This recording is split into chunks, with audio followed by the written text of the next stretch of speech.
좀 마음이 많이 아프죠. 예.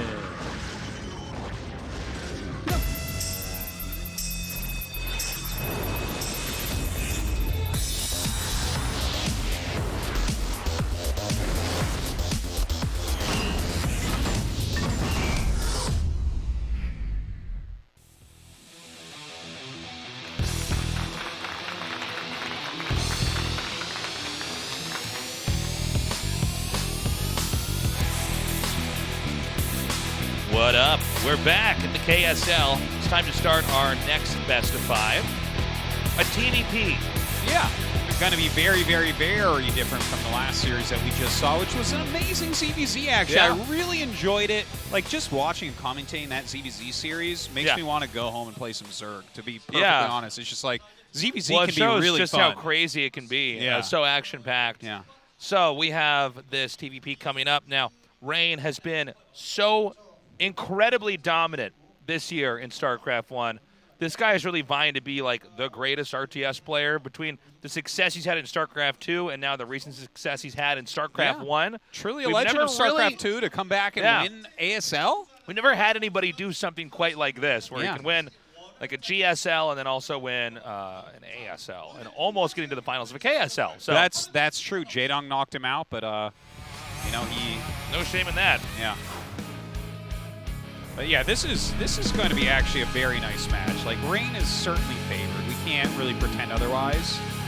But this man right here, Light, this guy was always one of the, you know, top-ish Terrans, but never really had great results. Nowadays, he is extremely respected. He's been #1 on the ladder, which very few players other than Flash can ever claim. He was one of the #1 players in the sponsored matches that are just rampant within the Korean scene. It's like kind of almost a Kespa-esque ranking for them nowadays, and he's been one of the top players in that. The thing is, a lot of people consider him a TVZ sniper, and I don't think it's completely fair. It's certainly his best matchup. He's definitely typecasted in that Yeah.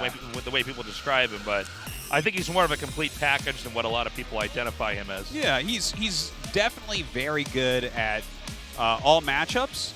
And I've seen him playing a lot of TVP lately to prepare, and he's playing against monsters like Snow and taking games off him regularly, right? So he knows what to do.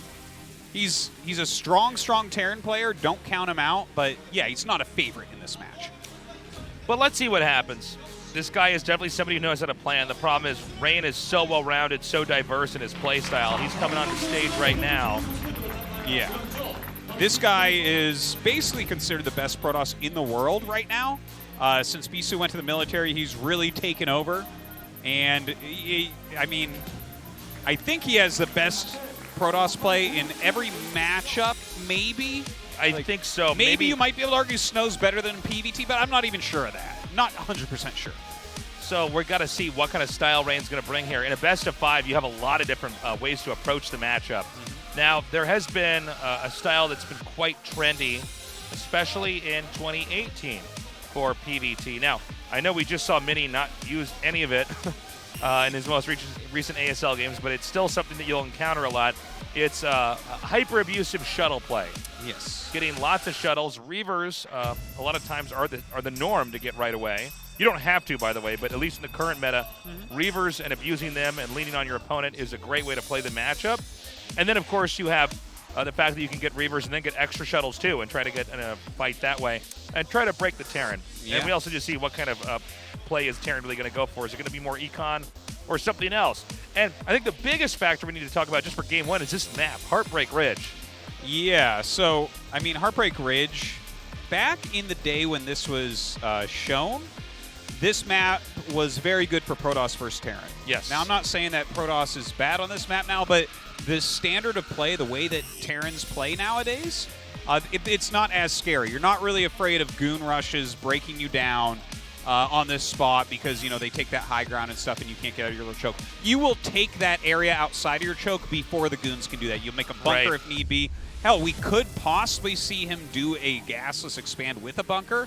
Yeah. But, yeah, I think that's like maybe not as strong on this map as a factory expand, but we're going to have to wait and see. I have seen Light practicing a lot of gasless expands, but You got to be careful about that on two-player maps sometimes. That's right. There There's are some also a crazy lot of builds spots against to hide proxies, man. Yes. Like on any one-on-one map, but especially on a map like this. Yeah. So let's see It's what such exactly. an important aspect of it. Yep. So let's see how the two players open as our game is ready. Let's do this. Game number 1, Light versus Rain.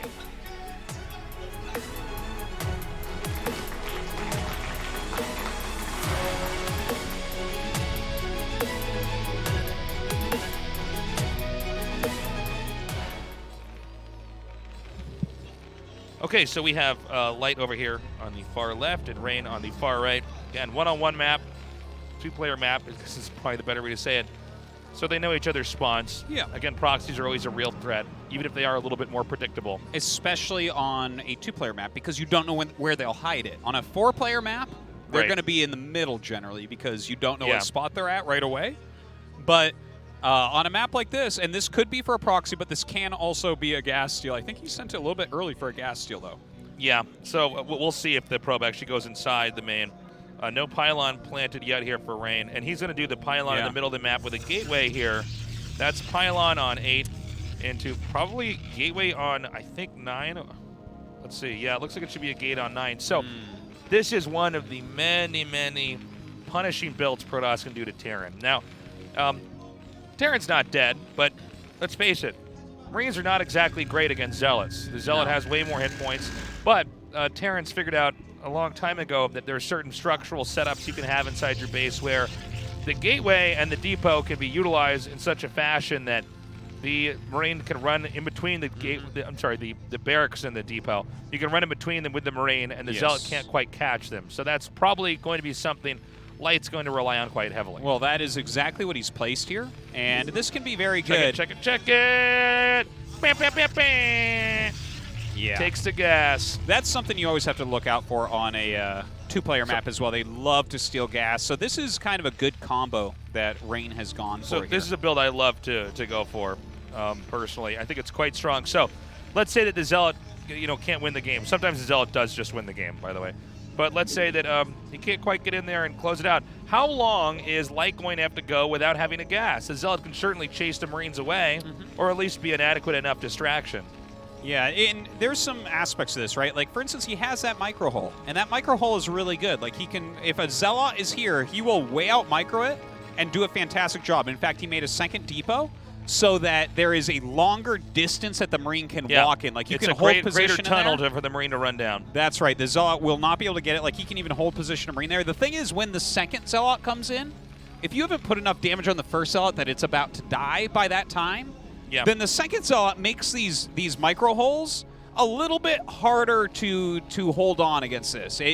Things can fall apart for Terran at that point. By the way, we do need to point out here, this is not really an all-in from the Protoss either. No. Okay, Protoss is actually making probes behind this, massing up quite a bit. Oh my God, his control is so good. Really good micro. The Zealot has not even been able to use its hands yet. Oh my God, it hasn't hit anything, and he's taking the shields off of it.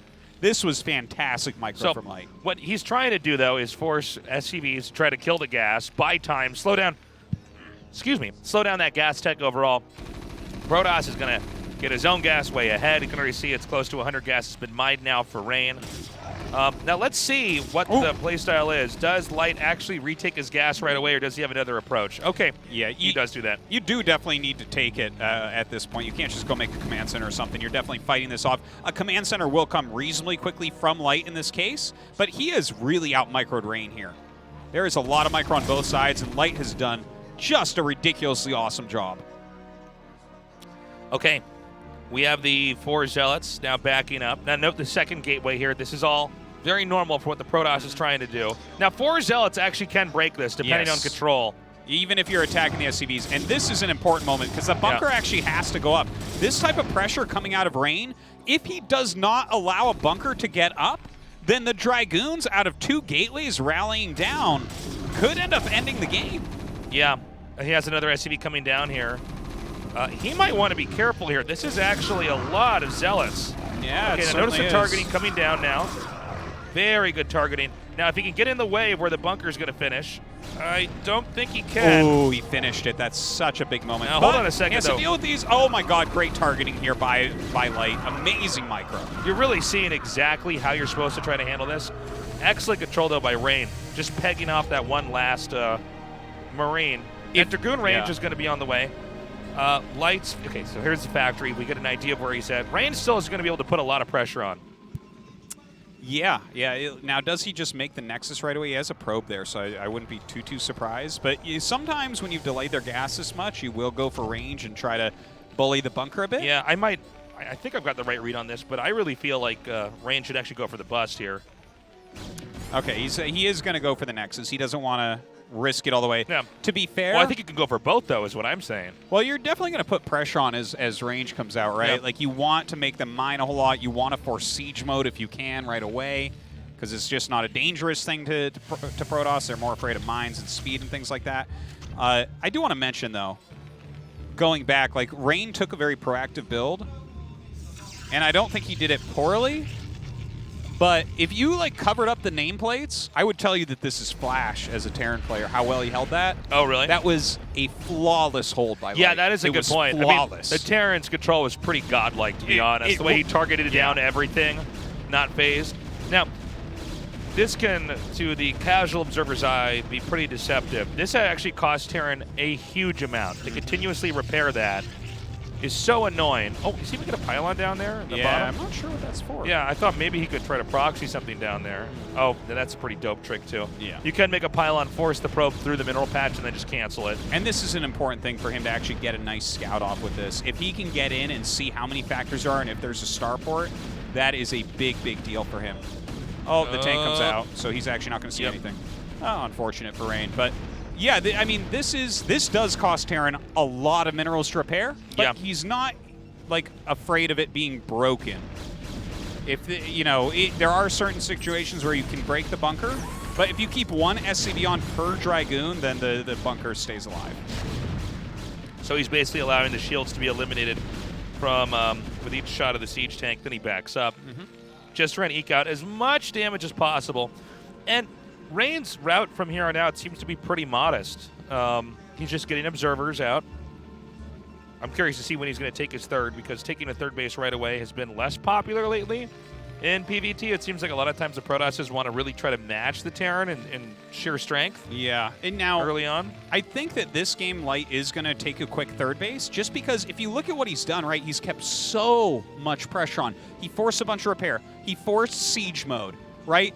Light hasn't had a scout in a long time. Anything could be coming. Right. It could be Even DTs. carriers. He has to get detection. Yeah. Like, he needs to scout and get detection right now. so So the third base is something that Light cannot punish. it's a good point, Artosis. I think it's a very intelligent third base to take here. I mean, Rain's really been in control of this game throughout. I think if this game had more standard, a more standard starting point here, maybe we would have a game where it's going to be a little bit more of a powering two-base Protoss. But yeah, I mean, basically Light has had to defend everything Rain's thrown at him. Rain really never missed a beat when making probes or getting his tech up behind this. And look, Light is making a beeline to the third base. He just really wants to know if a third base is already on the way here. And he will be able to figure that out. Now, getting confirmation of this may make Rain uncomfortable. Well, this definitely allows Light to make better decisions going forward. Like, does he just immediately throw down another command center? Does he try to go for a push by adding extra factories? It feels a bit late for that. I think the command center is probably his choice. Okay, he's going to push out here and try to get this gateway wiped off the map.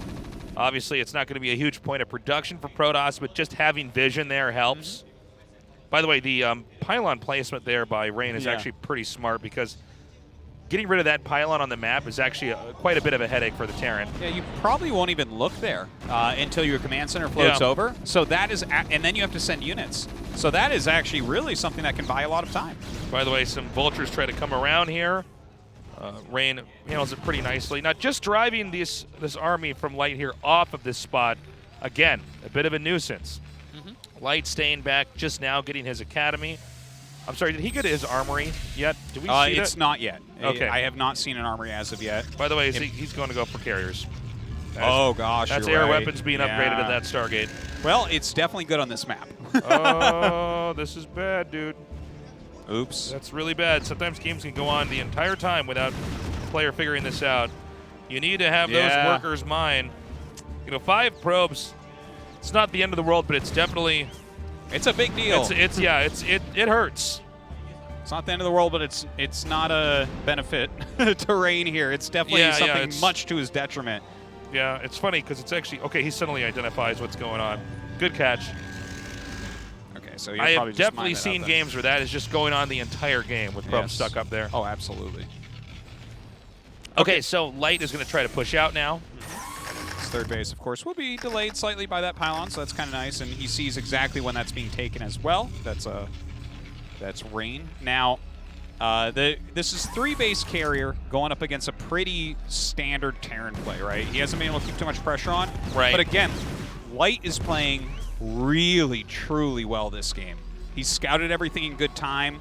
He's kept up his production quite well. Yeah, there's his armory now. He's got that all set and going. Talk about a hidden location over there for that armory. The one thing is he's just now adding his comm stats. So when he gets his comm stats up, there's no doubt he'll scout with them to see what tech is.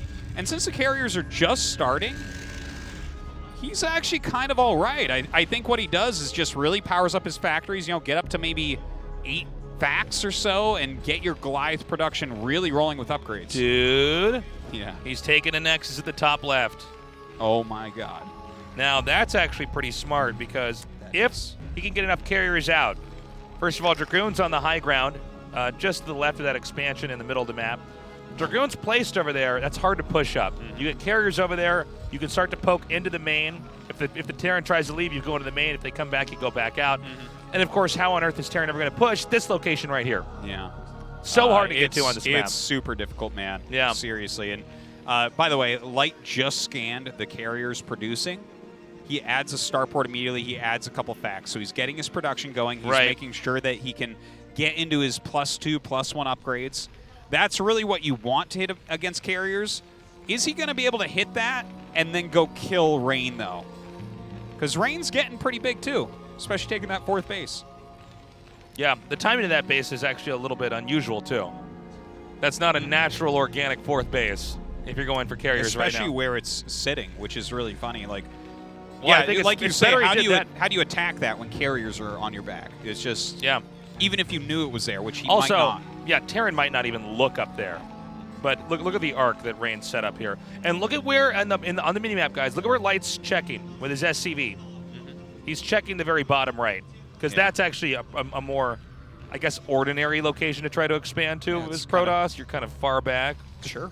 Maybe not ideal, but you know. Now, Light just scanned, and the reason why he scanned again is he wanted to see where carriers out, and he actually saw them pop, so that was very, very useful. He'll have an exact idea now of where the game is at, especially if you can see them pop out.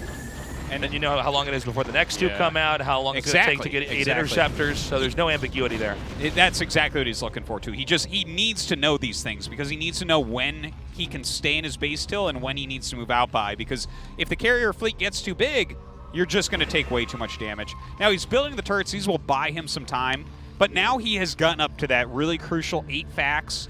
His macro is truly going to be flowing at this point. You can see his supply is staying very close to Rain's. And the upgrades are the real key here for Light. Now, both these players are going to max out pretty quickly. Rain wants to rely on the balancing act of air and ground combined together to take on what Light has. Light needs to have enough Goliaths to, at maximum, kill off the carriers. If they're in a bad position, at minimum, kill off the interceptors to make them useless. But you got to be careful. It is a balancing act on both sides here. If a Terran player overmakes Goliaths, even if they could kill off the carriers, sometimes the ground army can get a good engagement. The Protoss ground army, I should say. Yeah. Gets a good fight and then wins there. There's another tricky aspect of this map that we haven't talked about yet. There's a lot of transitions from low ground to high ground here. So siege tank missed shots could come into play hugely. Yeah, that's a very good point. Right? If you're missing with your mech half your shots, that's where the Protoss army suddenly feels a lot stronger, even though you might have a mech army that on flat ground would kill it. Okay. We have a few carriers coming out here again. He's got to be careful. If you send out too many interceptors, just like the one we saw there on the left side of the screen, they will just get blown up. And Storm is the final component with an army like this, because the Goliaths, in a lot of ways, they're kind of like Hydralisks. You could just get a few good Storms off on them. Oh, yeah. I mean, obviously, if Vultures and Tanks clumped up, that's good too, but especially Goliaths. Yeah. When you see them fighting carriers, they tend to lock where their Yeah. feet are. Well, this composition that you have to go for against carriers naturally clumps up. That's how you play it. Those 2 storms were pretty bad. Yeah, they didn't do anything. One really. storm on a vulture. That was, I'm not sure why he threw those storms out, but okay. Anyways, Rain is going to go ahead forward now. He has the high ground with a big chunk of his units, so those are going to be a little bit harder to clear. A lot of siege tanks here, and the Goliaths cleaning up the... takes out that Templar there, too, that was trying to storm those Goliaths. Oh, that's a big deal. But you see that this high ground position that Rain has is definitely strong. He's picking off anything he can here. Picks off another siege Now, tank. take note of what the carriers target here, guys. They go for the tanks. The Dragoons and Zealots just try to fight anything else that's around here. Yeah. And if the carriers take out the tanks, I mean, the Goliaths are not going to win a fight with Zealot Dragoon on the ground. And here's some great storms once again, blanketing this area. And I would go so far as to say that it's going to be so difficult for him, for Light to actually recuperate from here. Yeah, he's in some serious trouble. He's in trouble town. If you lose your set of tanks, the Goliaths and Vultures can kind of die. What you can't really replace is the tanks. Yeah, you have 3 gas and all, but like, you need to keep the core of your army alive. And now that he's going to be making tanks 2 at a time and still trying to squeeze out Goliaths, that's a lot of gas. It's going to take a long time to get to a critical mass of tanks. You really do need 10, 12 tanks to fight against this Protoss ground. How many does he have right now? Probably 4 or 6? And with all these cannons backing up the location like we see in the bottom right or in the upper left, small groups of vultures can't really penetrate that and do any actual damage. Yeah. Even if you look at the locations Terran can expand to on the mini-map, I mean, where could they really take? Maybe the bottom center we just saw there. I guess one might say the center, middle of the map, but really nobody can expand there and hold that for that long. Yeah. And this is Rain really effectively zoning Light out of any options to recover unless Light wins a big fight like the one we might have right up here. Yeah, he's just done such a great job of utilizing the map in this game. It's crazy. Look at this. His speed zealot's getting on top of a lot of these Goliaths. A nice side storm goes down as well. He looks like he might be able to clear the High Templar, but there's not enough Goliaths here to hold off the carriers. Yeah, no, I mean, at this point in time, Rain wins in every direction. This actually could be GG even over here. There's just no way to, bounce back. There it is.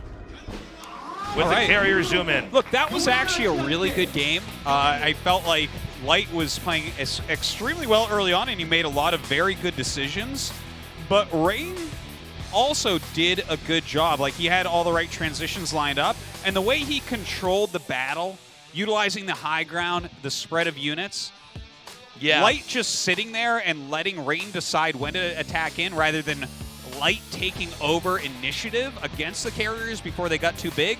I feel like that's where Light went wrong. Yeah, you can see that Rain really, from A to Z, had that game completely on lock. It made it look easy. Again, a lot of it goes down to that opener there, and it's crazy because Light was so good at holding off the initial attack. Most Terrans would have taken way more damage, but he actually just managed to hang on. So let's see what happens in Game 2. Again, a lot of the way that game unfolded was based on how the map is set up geographically. So yes, certainly. And it's not to say we won't see carriers again or we won't see a proxy again, but the map was always considered a little bit Protoss favored, but it's played very differently this game. You can see how he dealt with all the early pressure from Rain. Carriers and it was the later game where Rain actually got him. Yeah, carriers are treated in a very different way now in StarCraft 1, where, well, I mean, a long time ago, people just sort of overmade them. They would go like 3 Stargate, 4 Stargate carrier, and just try to get nothing but that out. But the way people utilize them now, where they fight with the ground army, is what makes them so effective. Yeah. And it's very tough for a Terran to control against. But especially when you get that 4th base up with that speed, and it's like, here's one thing. And the location as well. I mean, you could really see the brilliance of that with just a guy going carriers, knowing exactly where to expand, where it's like, it's almost impossible to get that base at the top left denied there. Just really well played. And I think Light played very well also. So let's see what map he chooses going into game number 2. Circuit Breakers. This is the standard big macro map. Terran basically can get 4 bases for free in most positions, and the 5th base ain't all that hard tasteless. So it's one where Light can really hit his macro stride if he wants. It is a 4-player map, so I don't think we will have anything like what happened in game 1 there, at least from the Protoss' end. Of course, there are still many, many dirty tricks for the Protoss to come in there and basically dismember the Terran. So, of course, the 4-player map, as previously mentioned, that mineral base is so easy for Terran to take, and then they can take 12 or 6 o'clock as long as the Protoss is not the position right next to them super easily as well. Now, is that what Light will do? That you don't have to play like that. Protoss can actually take some bases relatively easily. Sometimes Terrans like to do pressure builds on this map, like a 2-factory play can pay off if the Protoss is being a bit greedy. Okay. Game 2's ready. Let's do this. Light versus Rain here in Group A of the KSL.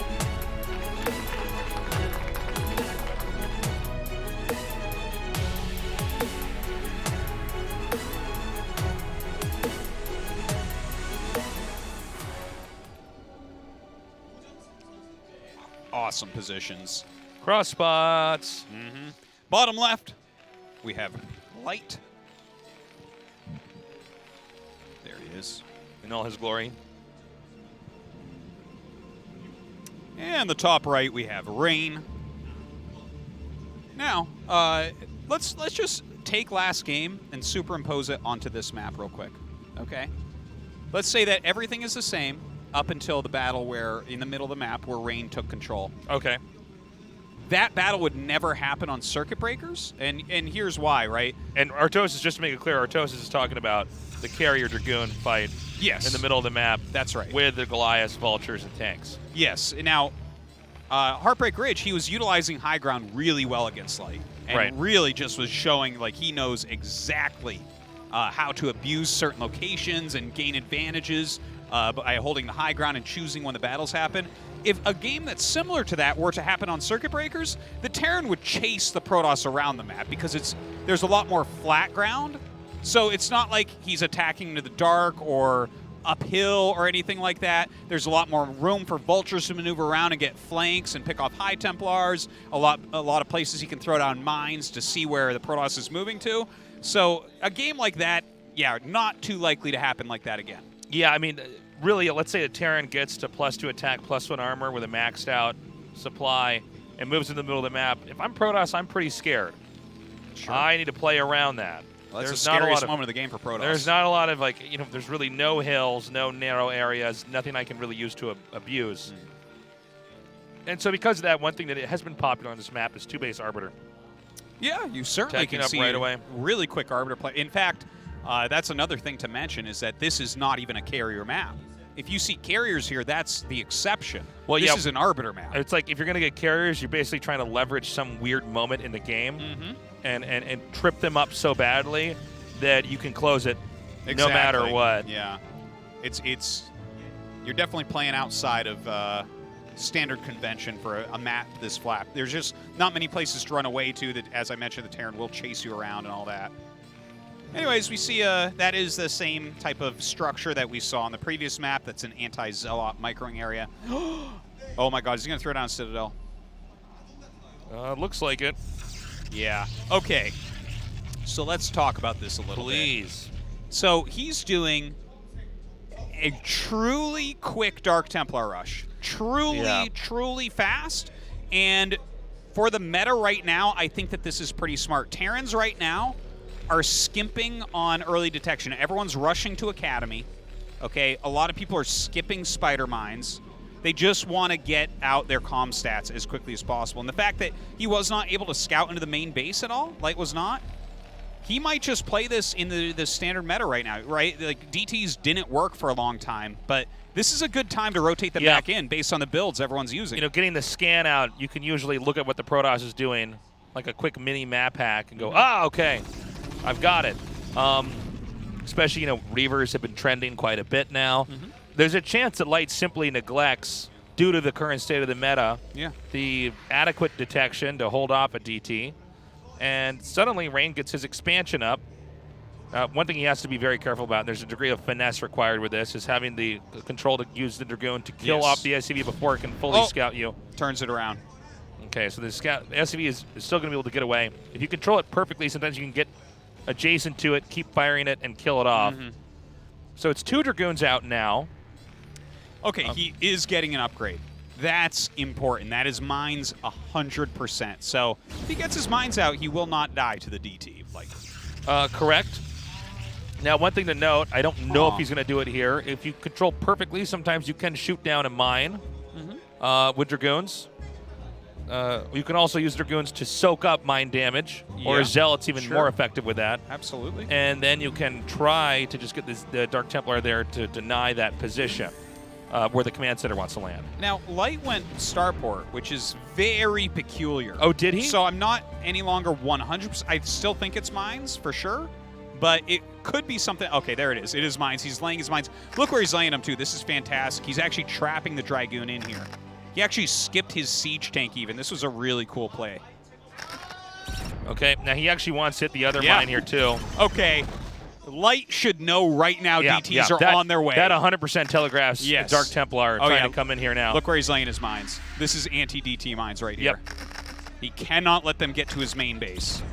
Now, this is not an all-in from Rain. This is simply a tech to try to control the game, but I will tell you it does not seem like it's going to work that well at all, and I'm really liking this game right now for Light. By far above and beyond what Light's doing compared to Rain. Especially considering he got a starport, because this is, first off, it's weird with the factory expand because you're already like shooting yourself in the foot as far as economy goes on a 4-player map like this. Right.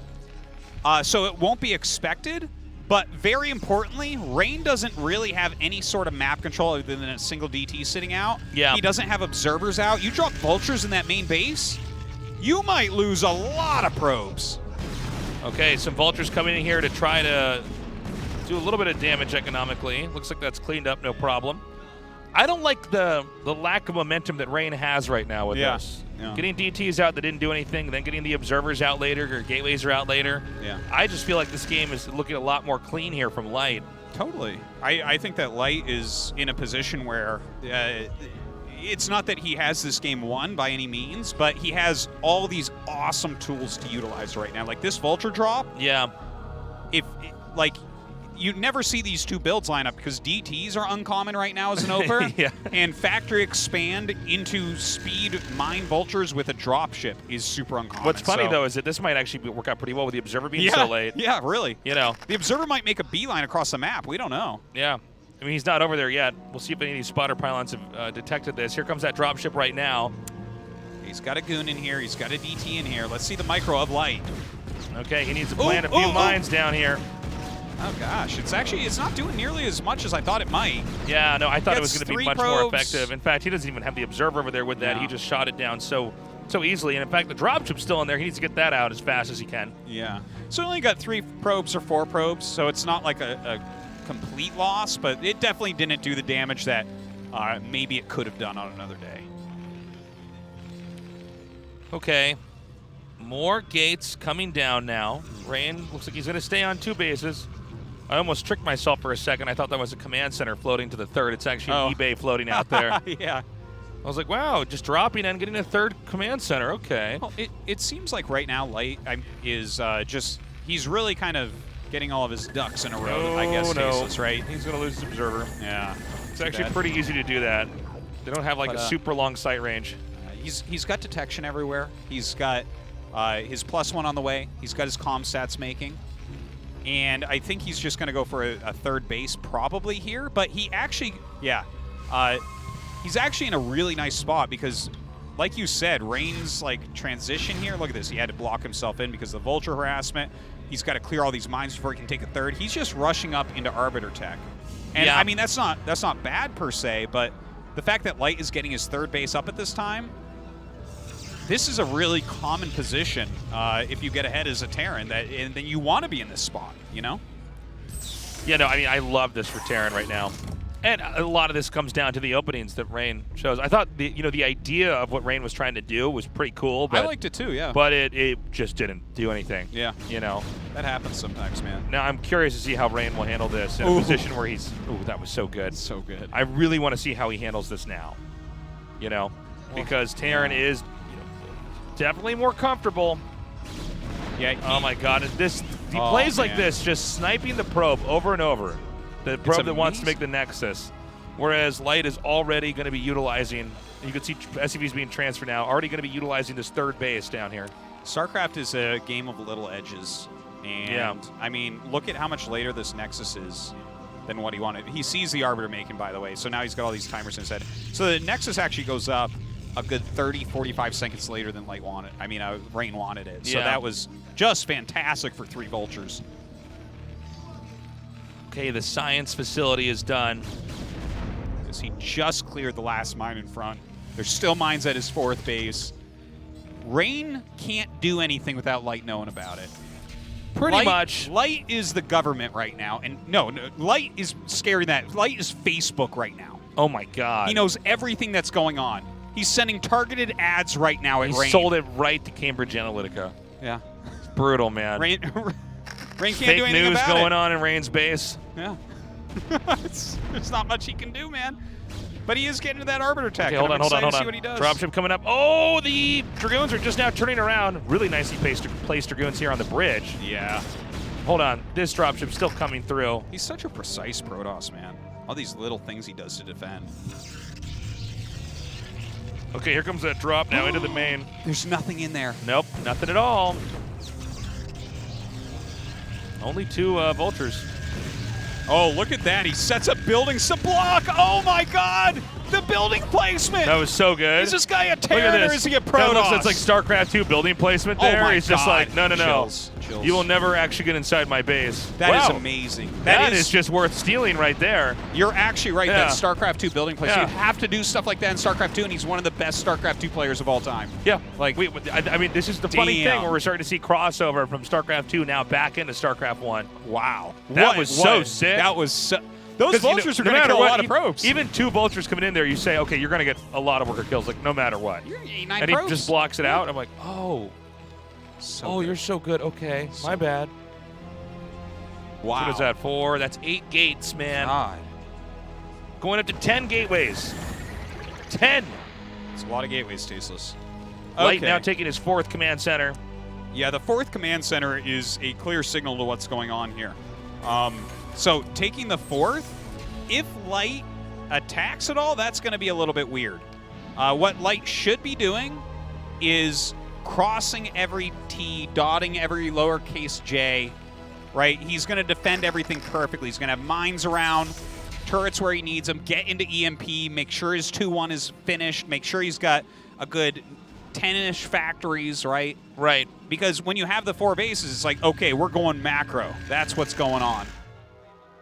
Now, there's no forges here for Rain, right? You might be right about that. I'm not I sure if he has don't a forge yet. see any, at least from when we were grazing over his base back there. I didn't see anything, which of course means inevitably the Terran army is going to be way stronger than the ground army of the Protoss. Yeah, he's really relying on his tech to make up a lot of the deficit that he's feeling this game. Which, by the way, that is something that Rain is preparing. I mean, Light is preparing for. He's actually put a lot of mines into his main base in case of recall. That doesn't mean that he can't try a recall anyways, but you see a lot of turrets going up as well. You're trying to make it so the Arbiter can't get in your base. And this is another nice thing about Circuit Breakers. This is a map where if you really try hard and you put in the money and effort, you can stop recall. Yeah. It's not like Fighting Spirit where recall just comes no matter what. Yeah. You can absolutely shut that down. The question, though, is also how good are the stasis is going to be in the middle of the map.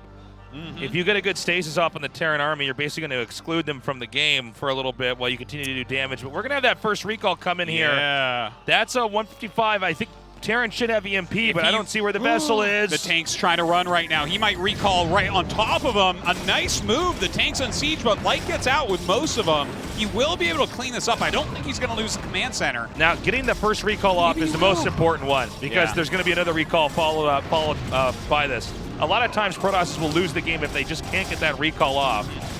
Now, he has to save this command center. You lose that command center, you are way far behind. But if he saves it, this game is just completely playable still. I believe there's a second Arbiter in the center left ready to recall too, by the way. Oh, you're probably right. That probably is an Arbiter. And that can be a good place to fly, but that's one of the last places you might fill in with turrets. Yep, there it is. So it's about 40 energy away from flying in there. But what Protoss wants to do is continue to shoot these Arbiters in at different angles, continue to recall, killing off anything. Ultimately, the Terran will drive it out over time, but behind all this, the Protoss continues to just consume the rest of the bases on the map. Yeah. And the idea is that eventually, when Terran finally gets to come out, you've got way too much of everything. Even if it's upgraded and scary, it's just the math is on your side. Yeah, on circuit breakers especially, the longer you keep tearing the map, or on his bases, you can just take the map, and there's so many bases on circuit breakers. He's going to try to get a counterattack, or at least the appearance of a counterattack coming in here, when in fact Rain is going to be flying into that natural any second now. And I don't know if there's a vessel there. Ideally, you want to have a vessel on the corners of your base. You can chuck an EMP towards that. He doesn't have that, though. He doesn't have it this time around, and that's not enough turrets. There goes the recall. Whoa, and the armories are right there, Tasteless. That is a scary thing for Terran. Definitely wants to target that down. Meanwhile, another attack over here hitting these depots. Wow, Rain is absolutely everywhere right now. This attack won't do anything. Light has to clear the rest of the army, though. Oh, he's going to get these armories now. This is so sick. Rain is a god. This is good play. Because, one armory down, he's going to just go right for this other armory. That may lock Light out of opportunities in the late game, especially as Rain's already gained ground in the center right. Well, this will allow Rain to maybe catch up somewhat in the upgrades. 2-1 was done. That was 3-2 making. So 3-2 is like, I mean, that's 2-1 is the really important one to hit, but as the game goes longer, you definitely do have to get into 3-2. Note the supplies here. Even if Rain plummets down, he can spike back up. There's another Arbiter out. That was clearly one that used a recall earlier there. Now, it's only one Stargate Arbiter, right? I believe it is, yes. So he's got to be careful. If he screws up another recall, maybe Light can try to push back and win. Well, this is certainly the moment for Light to attack, right? He's taken some damage, no doubt, but he's cleared huge chunks of army, and Rain hasn't fielded everything to the center quite yet. That is a lot of vultures. It really is, Artosis. He needs to get him back to the siege tank, so he has to be very careful about this. Ooh, good mind drag. Okay, where's that stasis? He forces a siege and backs up. Now, oh my god, can he hit an EMP on those? No, great stasis comes out first. Yeah, now stasising the vessel, that also does take away its ability to detect. And he's just trying to get the army pulled apart enough to where he can slowly beat it down as he's macroing out of all these gateways here.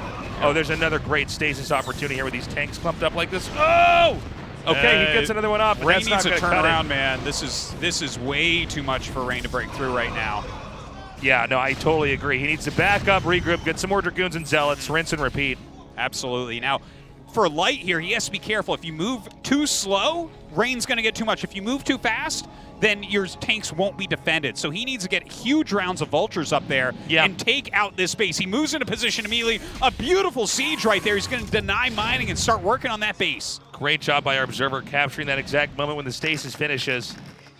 And now we're going to see if we actually have this. This attack is going to try to go around.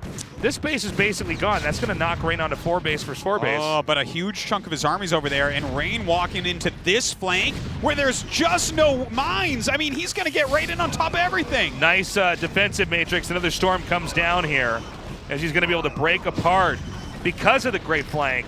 Because of the angling. Oh my god, another good storm there as well. Good mine, though. Cleans up some of these High Templars as well. A reinforcement comes out from Light, but he's losing all of the tanks from the initial battle. So overall, he got a base, but he lost his tanks. And I like this for Rain. Yeah, it kind of went well for Rain. Like, it wasn't a complete loss for Light for sure, but I think that he sent his vultures into that 3 o'clock way too fast. If you don't have vultures in front of your tanks, they just die like we just saw. Vultures are the natural enemy of zealots, and you know if it's just a zealots making a beeline to your tanks, a lot of your tanks are going to go down. And that splash suddenly that makes the tank so good is working against him. Yeah, so it feels like he was just a little bit over aggressive into 3 o'clock, but he's definitely not out of it, man. You've got these 4 bases. It looks like he's getting ready to take his 5th base as well. Also, many science vessels were killed off there too. I don't know the exact number of scans, but having a lot of science vessels, you need that for the EMP. Because otherwise, eventually you're going to have 3 or 4 arbiters, and they're just going to stasis whatever they want. If you're not picking off arbiters all game long, that is a nightmare. You put us with 6 arbiters flying around, all split up, so you can't EMP them all at once. Oh my god, they can stasis half your army and roll the rest. Okay, he's going to try to come down again. Now, if Protoss can't deny this base over here on the center left, this game's going to go on for a lot longer. But this is kind of a crazy number of zealots here. Oh, he needs his reinforcements. And there's plenty of side storms. Oh my god. Oh, those storms were so good. Wow. Just wow. Yeah, he's going to be able to get in there and take out that position. Look at what Rain can do. Even when he gets the poor end of build orders and everything goes Light's way. Well, this guy, this is, I think, the best Protoss in the world, man. Yeah, I mean, he's so good. He made this look easy, and frankly, I think most other Protoss players would have died here. The way he actually held off the attack in the center of the map was pretty godlike. Yeah. Just awesome game that we have here right now, though. Oh my God, he's gonna get the CC. One of the cool things, though, about Circuit Breaker Stasis, Light still has 4 bases, all right? He's still in this game. He can retake this base. His upgrades are out of control. Rain is only on +2. So as 3-2 finishes up here for Light, which I think it should be just about done, then Rain's units are going to trade worse and worse, and he has to continue to rely on things like we just saw, the great flank coming in from a great angle, or a nice stasis or two, a good recall again maybe. You know, I think with his tank count continuously plummeting, it just seems to me like there's going to be another opportunity for Rain to try to come in here and run this over. Look at how he's going to clean up all the mines on the map. But Rain hasn't taken a lot of the map yet. If he had one more base, I'd be really feeling it for him at the moment. Like, because just the way he's playing and everything. Now, he's still got a lot of spellcasters, so that it's not a base exactly, but it's definitely a way to be cost efficient here. But Light has stayed so calm. And I swear that 3-2 is going to finish pretty soon here. Yeah, and that's going to really make a difference. difference. Before it finishes up. Again, we have arbiters here that could simply stasis clusters of tanks. But the number of mines that have been planted down here also make it very, very difficult for the Zealots to ever get close to those tanks. The Dragoons have to take out those mines, and of course the tanks are in range to cover them. Yeah. But it seems like we're having a rotation now. It appears that Rain actually wants to go south and maybe try to break this position down here, and I don't think it's going to happen. Light seems to have too much. Yeah, right now, Rain is just utilizing his slightly better mobility, right? He's trying to poke in different areas and see if he can get Light out of position. Light's not falling for it, though. He's got more supply. He's got his bases set. He's trying to ensure that he has these bases mining. Okay, just a little dent, a little crack here. Trying to see if he can get anything else taken out in this area. Now, the rest of the army from Light's going to come barreling down here to try to fight this. You know, man, sometimes when you have an unsieged army of Goliaths and Vultures and tanks coming down, Psystorm is the easiest way to take it out. Yeah, it's like a Zerg army. Yeah, I mean, it works. Yeah. It's a funny thing. Not that many people really talk about Psystorm in PvT, but in situations like this, it's invaluable. He's really gained a lot of value. Like, it was 170 against 200 Oh my before. God, he's going to just recall over this. Oh. Sick. Now, he was basically trying to test the APM of his opponent because, you know, you have to have so many control groups of your army moving around to control certain spots. So he tried to mostly going up to the top expecting a counter, and then he cracked it open and came in here. He's going to get this command center. Yeah, but 3-2 is done, so this will get cleared. He's looking for good Psystorms, and he is hitting good Psystorms. Some great play here by Rain. And the CC goes down, and look, he just runs for it now. And dude, he gets his expansion up over here. He's got a DT to help cover this. He's pretty much guaranteed the main. Yeah. Once you get that natural location. Granted, that natural location is a point that you can absolutely push. Light knows, though, that he has to be taking the bottom right because he has scouts in the top left. So he should be moving in that direction now. He's got to do some counter damage at this point. He's cleared a lot of the army here of Rain, but is that enough? Another nice stasis here. I wish we would zoom out a little bit more. There we go. Yeah, I think he can kind of just take this off. I mean, a few good storms coming down here, and those tanks are gone. Oh, man, that's... With Light losing that last base, if that base was still alive, I would still be feeling okay for him. But right here, it's getting tougher and tougher right now. Let's also keep in mind that if Rain eventually gets a bunch of gates in the bottom right main, suddenly you have no point where you can cut off Protosses from reinforcing. It's very true. If he could set up very strongly right in about this area, he could cut off circulation of those bases and maybe kill them. He's doing some good jobs here. Like, picking off High Templars is super important at this point in the game. Yeah, a lot of times we'll see players, if the High Templar snipes get too good, you got to shuttle and throw the Templars in the shuttle, but this is all very APM intensive. We're still waiting to see if there's going to be another recall. I believe there's no Arbiters with energy to do so, but a recall into the center left would be great, especially as Light's trying to branch out on the map. There's also a base being taken at the natural, mirroring the expansion taken by Rain in the bottom right. We have Light taking the top left, but it's very hard for Terrans to hold those bases unless they get siege tanks on the high ground. And even then, it's sometimes not guaranteed. Yeah, it is tough. You're very right. Like, to set up turrets and mines in a location like that is going to be difficult. So Rain might be able to kill that off for not too much. We'll see about that. Now, he's cutting off the regular ground route. So that's, that's the first step to defending it. But you got to fear Arbiters running. You got to fear littler attacks coming in from the top. For sure.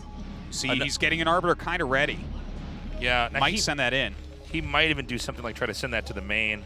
Or I guess he could always recall down there at the bottom.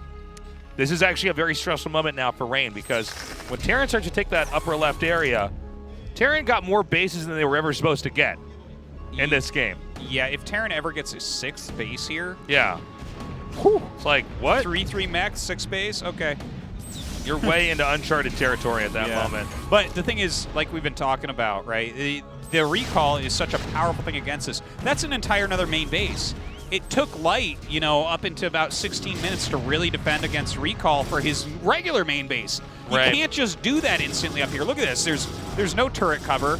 It's not like you can just go up there and build 10 turrets. That's not going to work out. So the Arbiter's coming in. If there's no units to stop it, this base is done.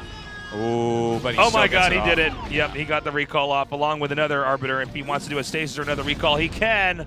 Yeah, this is the hard thing about taking these bases. But Light has taken 6 o'clock during all this, let's not forget. So this is not just a death blow to Light. Okay, the EMP is fired at the wrong Arbiter. Is he going to go for a recall on top of the army? I don't think so. I think he might just go recall into a down here. Yeah, he's got about 10 seconds till he's got that recall. And what you can do is you can see you back the Dragoons up. It's just Vultures and Goliaths fighting until the tanks get up there.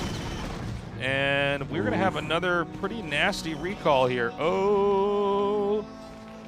Okay. Now, one will be over a mine. Here we go. Oh, that was actually a pretty good mine hit. It got one of the High Templars. Storms SCVs as they're running, and he's going to kill another command center, I think, which is a really big deal as well. But look at this. The Vulture attack coming over. 3-3 Vultures don't care about 2 cannons. They're going to clear that 12 o'clock base immediately. Now, even if 12 o'clock is cleared, the bottom right is still being taken over here by Rain. There's no easy way for Light to push the bottom right. At this point in time, the only thing that Light has going for him economically is this base that was reclaimed in the bottom center. Yeah. The original 4th base for Light. It's such an important aspect that Rain took out these 2 bases in quick succession. Light is going to have a really hard time getting a remax with such a tiny economy right now. He's clearing this as best he can. But, I mean, every unit he loses is harder to replace than what Rain has. And it seems like now the game plan for Rain is to keep trying to come in here and crush this spot in the center left. Rain is ahead in bases overall. It's Light trying to reclaim old territory. Yeah, he's going to be able to crush this as well, isn't he? There's more reinforcements coming up right now. That is a giant army. There was an EMP on that Arbiter, but I mean, math just is not on the side of Light right now. It's finally 152 to 90 supply. GG. Rain is so good. He's so good. Look, he makes it look so easy too. Like, what he did was so impressive. Yeah, he was a bit behind. Like, Light was in good shape, but Rain found little edges everywhere he could. I still have chills from when he ran his army around. Light made one mistake with his group of Ultras going into 3 o'clock. He should have sent 1 siege tank in there and slowly but surely wiped it while reinforcing the other side of his army. That is where Rain got himself right back into this game, clearing that middle. And I tell you, that this series so far just feels like Rain is just a bit better at PvT than Light is at TvP, but Light's playing really well. I would put it like this. He might just be a bit best at Protoss in StarCraft 1. Yeah, how about that? He might be a bit best at Protoss. Yeah. That's a very good way to put just it. a bit best at Protoss. Yeah, he's bester than any other bestas. Wow. So right now it's a 2-0 lead. Rain, it's like no matter how the game goes, he knows how it's going to end. We're going to go to a break. When we come back, Game 3, Light vs. Rain.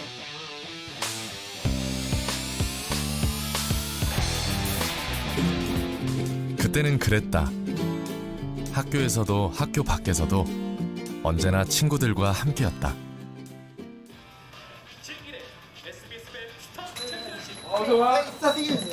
그래. 빨리 주세요. 빨리요. 좀 기다려라 좀. 여기 하루 이틀 오냐. 네, 감사합니다. 야 너네 열받는다고 그 키보드 세게 두들기면은 게임 꺼버릴 거야. 네. 근데 뭐 할 거야? 당연히 저거지 마. 그거 내 거야. 줘. 알았어.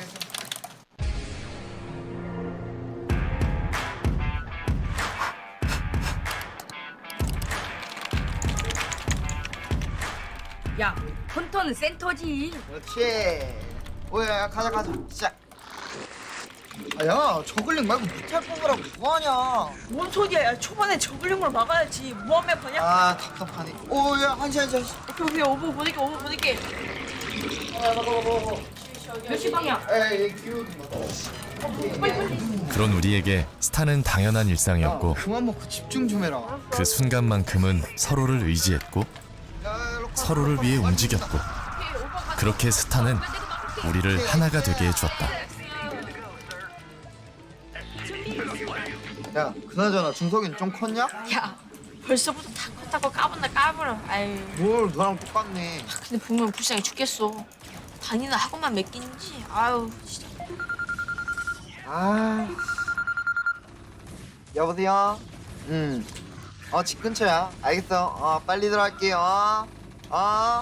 아씨 빨리 들어오래. 그게 아니라 빨리 도와줘. 야, 빨리 나 살려 빨리. 한시.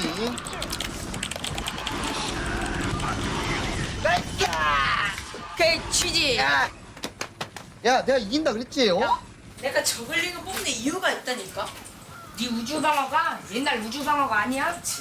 니나 잘하세요. 머리만 건들지 말라고. 알았어. 어렸을 때부터 너 그렇게 하면 제 머리가 예민하다고. 아 진짜. 야 맞지. 이젠 각자의 인생을 살고 있지만 시간이 흘러도 변하지 않는 것이 있다. 우리 실력 아직 안 죽지 않았냐? 안 죽긴.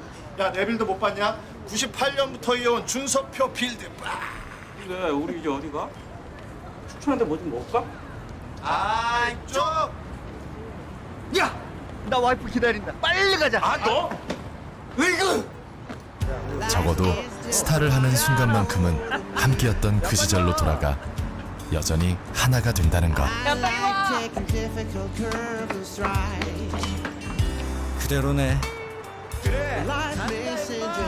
그때 그리고 지금 그리고 언제나 스타크래프트 리마스터. 자, 두 번째 세트 시작이 됐고요. 두 번째 세트의 전장은 서킷 브레이커입니다. 대한민국의 노재상 선수, 예전 스파키즈 소속이었던 선수고요. 그리고 이 선수는 해외 외국 선수입니다. 조 볼로스, 스머스 크리미널. 동년배요? 왜 그러지 말란 법 없잖아요. 출전에 누구에게나 문이 열려 있는 KSL인데 뭐 추억도 될 수 있고요. 자, 예. 동년배면은 50대 아닐까요? 아, 왜냐면 저랑 저희 부장님이랑 예전에 스타를 했었으니까요. 자, 아무튼간 이렇게 해외 선수가 또 다양하게 구색을 맞춰주고 있습니다. 입구 쪽에 스크럼 짜고 있습니다. 예, 올라오면은 인기는 보장이 되겠네요. 그럼요. 2번도 하고 있는데 여러분이라고 왜 못하십니까? 뭐 이런 거 있잖아요. 도전하세요. 도전하십시오. KSL은 누구나 열려 있습니다. 도전한 삶이 삶이 젊은 삶입니다. 뭐 이런. 제가 도전하면 누가 중계를 할까요? 자, 아무튼간 다시 한번 들어 살펴보고 있는 스모스 크리미널 커트. 자, 선 스포닝 풀이기 때문에 예. 입구를 열어주면 안 되는데. 가만 있어봐. 네, 오늘 입구들이 많이 열리네요. 아니, 왜 아까 애동 입구 쪽에 SCB가 마린을 지켜야 되는데 마린이 SCB를 지키는 좀 재밌는 장면이 보여지네요. 네, 전방 SCB, 후방 마린이거든요. 전방 마린, 후방 SCB. 지네가 살려고 봐 SCB 지네가. 예, 지금 지네가 살 게 아닌데. 마린 움직임이 SCB를 지키는 움직임이었습니다. 예. 네, 그만큼 일꾼은 소중하니까요. 중요해요. 일꾼 중요하죠. 가장 중요하죠. 가장 중요한 게 SCB거든요. 그렇죠. 그래서 마린들이 SCB를 지켜줬습니다. 지금은 이제 투베럭을 올리기보다는 언더 커맨드를 통해서 자원에 좀 힘써야 되는 상황이고요. 얘네 또 왜 나와 있죠? 아까 내동 이렇게 나와 있다가 갑자기 문을 할딱 열어주더니. 아예 소일코 외양간 고친다고. 원래 저렇게 SCB가 먼저 나와 있고 마린들이 쌓여야 되는데 일단 마린들이 다 죽고 나서 뒤늦게 깨달은 네, 거죠. 네. SCB 하나로는 안 되는구나. 나 아직도 없는 거예요? 지금 짓네. 그 소 잃고 외양간 얘기하니까 최근에 오타 재밌는 거 본 게요. 소 잃고 뇌 약간 고친다. 철제 하나만 바뀌었을 뿐인데. 그렇게 알고 계신 분들이 있더라고요. 네. 기가 막힌 요새는 이건 뭐 진짜, 와. 드립들이 다 난무하는 세상이어서. 아니 드립이 아니라 잘못 알고 계신 분들이 있더라고요. 소 잃고 뇌를 뇌, 약간 뇌 고친다. 약간 고친다. 지금도 뭐 적용이 되는 이야기긴 하죠. 네. 네.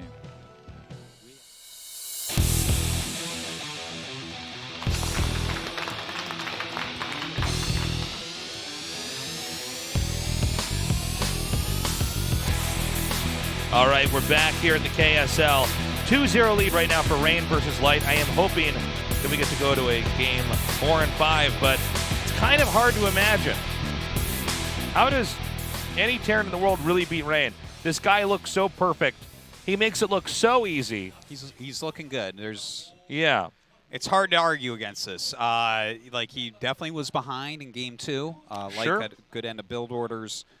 Rain defended really well. Tactically, just got advantages over time. He's a monster. He's But pretty good. I mean, you could start to turn on some aggression as well. Don't forget, there's things that Terran can do early on that can catch a Protoss, Doing right? a 2 factory right away. You could do a 2 factory. You could do expansion into a second factory, right? Like, there's some really out there all-ins that you could try, but I think that maybe he should skip those. I think Rain might hold those, but I mean, there's still a big range that Light can pull off here. Well, let's also keep in mind we need to see what map is going to be selected here by Light. It is a situation now where the loser picks the map. Season 1, it was the winner. Not anymore. So maybe there's a map where Light really feels safe on. Of course, let's say that Light does win, then Rain's going to be picking the rest of the map. That's true. The fact that Rain handled that game so perfectly on circuit breakers, like that was so beautiful. He never overexpanded. Yeah. Every recall was done perfectly. Yeah, to the they point were where he all good just recalls. There was not a screwed up dismembered recall. Light. Yeah, it was pretty crazy. Light nearly got that 6th base. Rain never, his heart never skipped a beat. No. Came through there and closed that out. And Light played really well.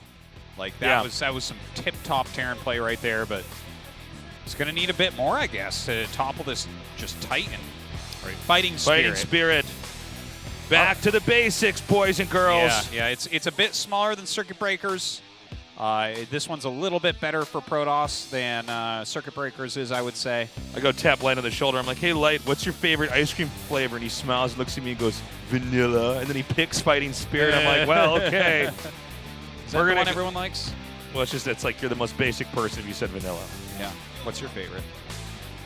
My favorite ice cream? Yeah. Cookie dough. Yeah. It's so good. It's like the right answer. I know. Definitely the right answer. Okay. Let's go to game 2. Fighting Spirit. What do we need to know about? Okay, I like this little. Oh, that's really Here's useful. some useful information. Different number of Yeah. resources in the center expansion. Yeah, just the one just base in that neither of case. them are going to have this game. Oh, that's just hilarious. Well, you guys watch for that. Holy crap. Wow. Yeah. Okay, so here's what you really actually need to know. Taking the natural is super easy. Yep. The third base can be a serious point of contention if Protoss wants it to be. They can sit on top of your ramp with goons and a shuttle and really deny it. After that, it's very clear once you take your third base as a Terran, you're going to hit a 2-1 timing push. But taking your fourth base can be tough, right? Everything Absolutely. is not easy to defend against Protoss at that Sometimes point. Terrans have to rely on just the 3 bases and try to close it out from there. Yeah. All right, guys. Let's go. Game 3. Even Light clapping. Light up against Rain here in this best of 5. Let's go. He's rooting for himself. Yeah, go me. Terran fight.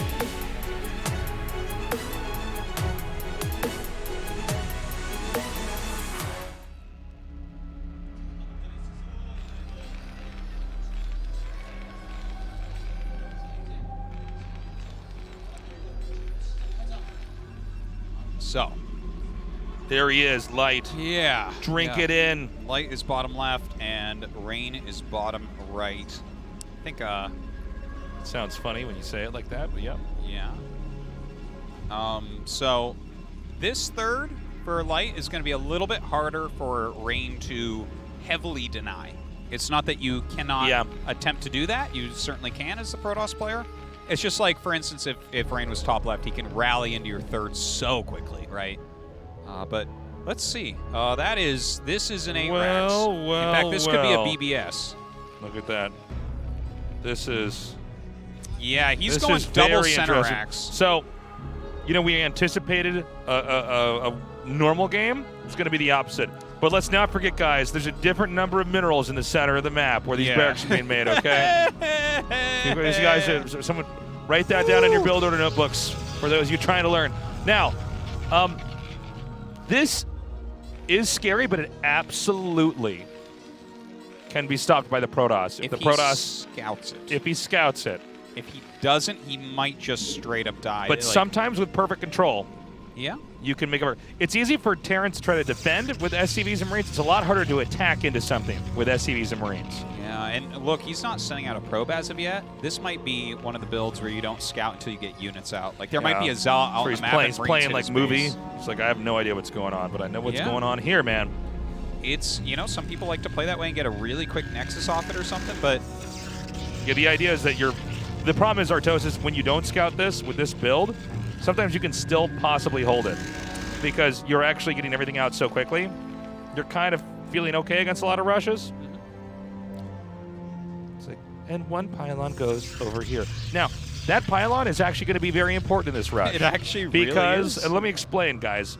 We are going to have probe drills. And Yes. so, if you want to make all your probes drill through something, you have to right-click on a mineral patch. That's what makes them stack together in this. It looks like this kind of snake-like probe line that comes out. But you need a vision of minerals to do that. Now, Terran's trying to break the ramp. Protoss having vision with that pylon. Let's assume that Terran doesn't spot that pylon. You're not exactly looking to try to find that pylon in this rush. You could just drill through that and basically kill everything a lot more easily. Workers in StarCraft 1 are a lot stronger with certain micro functions than like StarCraft 2 workers are.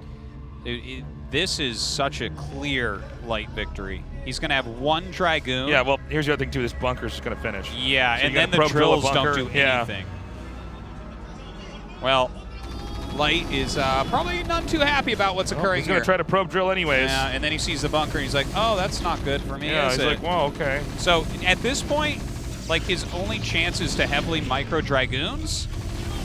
Dude, there's nothing. No, you can't. There's no way. He would need to get more Dragoons out and start having perfect control, and I think there's just too many. What did he just make? Did he make a forge? Is that a forge? It might be. Well, if you get a cannon up, then you're going to hold this, right? Yeah, but he's never going to get it up. Like, And it's the a probe shield drill. battery. Okay. Oh, okay. The probe drill's not terrible, to be honest. The second Dragoon is out. Hold on.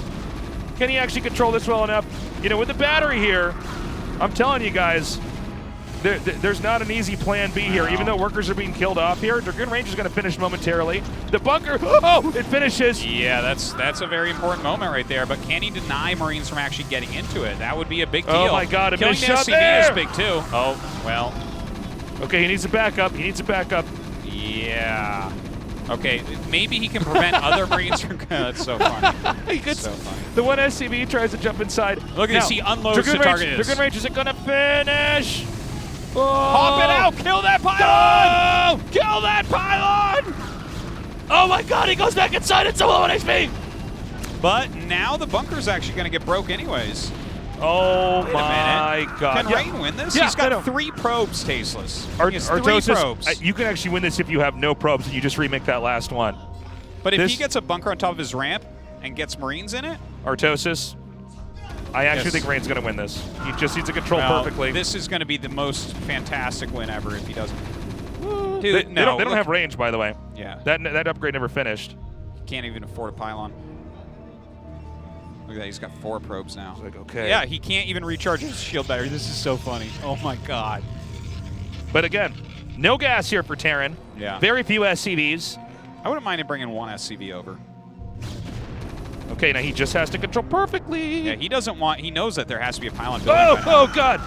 If he gets a recharge on that battery, he actually might be able to do it. Then again, he can't really afford to lose any more workers. Oh my God. Oh, he gets it. Oh my God. Probes, that's so smart. Oh my God, this is the craziest game ever. This night in general is the craziest ever. Does he have any more energy? He does. Yeah. He does. Look at this Dragoon, 7 kills. Did Dragoon range finish? No, I don't think so. Yeah, it did. Did it? Yeah. Oh, God. Oh, my God. Them be range goons, Toastus. He be range goon. He be range Tasus. gooning. There's no them. Oh my God. Light right now has to be like, what happens from here? No, I think Protoss can win, dude. He's Dragoon sending his range brains is home. like, you are The rush is so over. ahead. Oh, Rain. You God King Okay, Emperor. but let's look at this for a moment. Dude, he's so good. As Light, 100% you go Academy from here, right? I don't know. No, he's floating one barracks towards Rain. Here's the thing, Artosis. Okay. I've experienced this exact rush. Yes. If you hold it off that barracks left, it's actually not that hard to close, even if you have almost no probes. What do you do to close? This is the thing is there's so I many different never choices. do this rush as Terran There's because I'm so actually many a Virtue different nerd. But yeah, there's so many different choices. I mean, you could try to just get an expansion up. You could try to go for Reaver. Reaver would be good, I There's think. just a lot of different directions the game can go. All you got to do is deny that bunker that's going to be planted next to your Nexus. And then you got to get Dragoon range, and you basically beat that. Now, see, he sees one floating barracks like that. He knows it's not Academy, which means he knows it's going to be a delayed factory. yeah, that's a really important thing to mention because the most natural transition that I would think of looking at this, right, would be you just get a couple medics, and you get stim and stuff, and you're like, okay, I'm going to bowl through the goons maybe before you have a Reaver. But the fact that he's floating one is, as you said, a very clear sign that he should be teching up from here. So if you're teching up, is Nexus the right play then? Because it's going to take your opponent so long. But I mean, maybe. I don't know. I don't know this position. Well, this is the thing is if you can just keep that bunker away, there's no equity. There's not enough equity in the rush. Yeah. The Terrans have just not.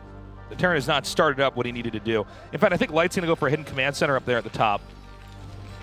Well, that would be the most LZ gamer base ever made. You better believe it, man. So, I think Rain actually is so smart. He's just like, well, you're probably going to hide a base, right? You know what, Tasus? I think you're right. Oh, Oh, no, he was just hiding that to scout with later. I really thought Okay. he was going to make a CC there. All right. Yeah, that would be such a weird base to make it at, right? Well, I mean, there is always a chance that the Protoss doesn't look there. Yeah, it's And, just such a strange place. If he ever saw it, it would die. Yeah, and all you have to do is try to slow push down your natural while Protoss is trying to fight you off. Okay, I don't know if this is worth it. Hi, I'm a reverse ramp. Nothing makes sense. Hi, reverse ramp. So the Nexus comes Martosis, down. nothing makes sense with me either. I'm Artosis, and I talk to computer game characters. I talk to RAM. I talk to parts of the map. Yeah. It's like you don't even talk to like the animals on the map or the units. You're like, well, I'm going to talk to the reverse ramp. Yeah. Believe I'm me, like me that and the lady. reverse ramp have I'm had like that words. lady that tried to marry the Berlin Wall. I'm totally crazy. All right, Artosis. Now, the eBay is almost done. The So Robo has been delayed here. But really, guys, the Protoss is in such complete and total control. Yeah, like, the thing is, if you're in a position like this, you have to make a turret. Oh, yeah. Because otherwise you might, if you just went straight DT, that's always a possibility. Oh my god, he has to actually pull 4 SCVs over here immediately. Wow, you know, Rain just has the math so down perfect. Yeah, And he's like, okay, well, that's fine. I mostly just lost shields. I don't really care. But if Yeah. you didn't play the game perfectly, I would have killed your bunker and done more damage. Whatever. I'm Rain. I know everything exactly. he's pretty smart. Pretty smart, good Protoss.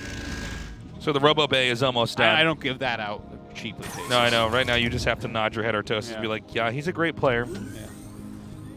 Now, is it going to be a Reaver used here?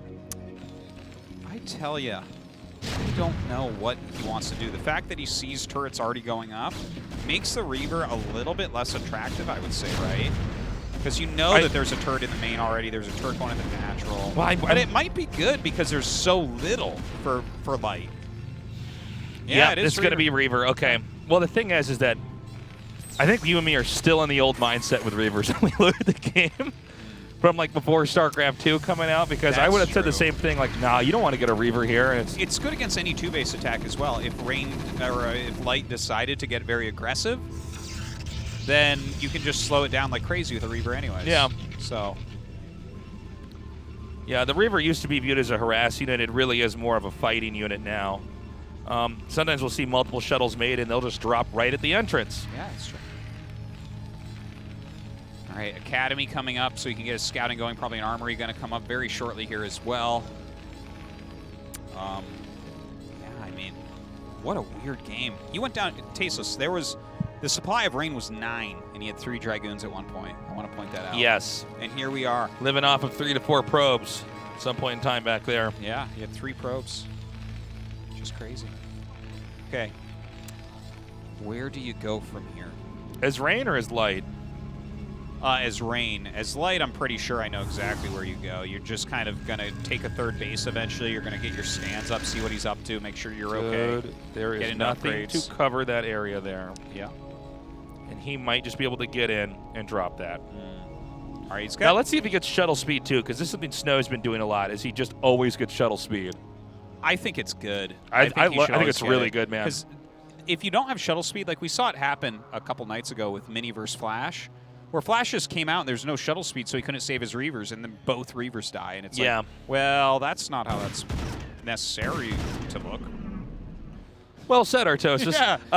Here comes a shuttle coming through here, and it's and he's gonna try to come in now. You're right. That was well said. Thanks,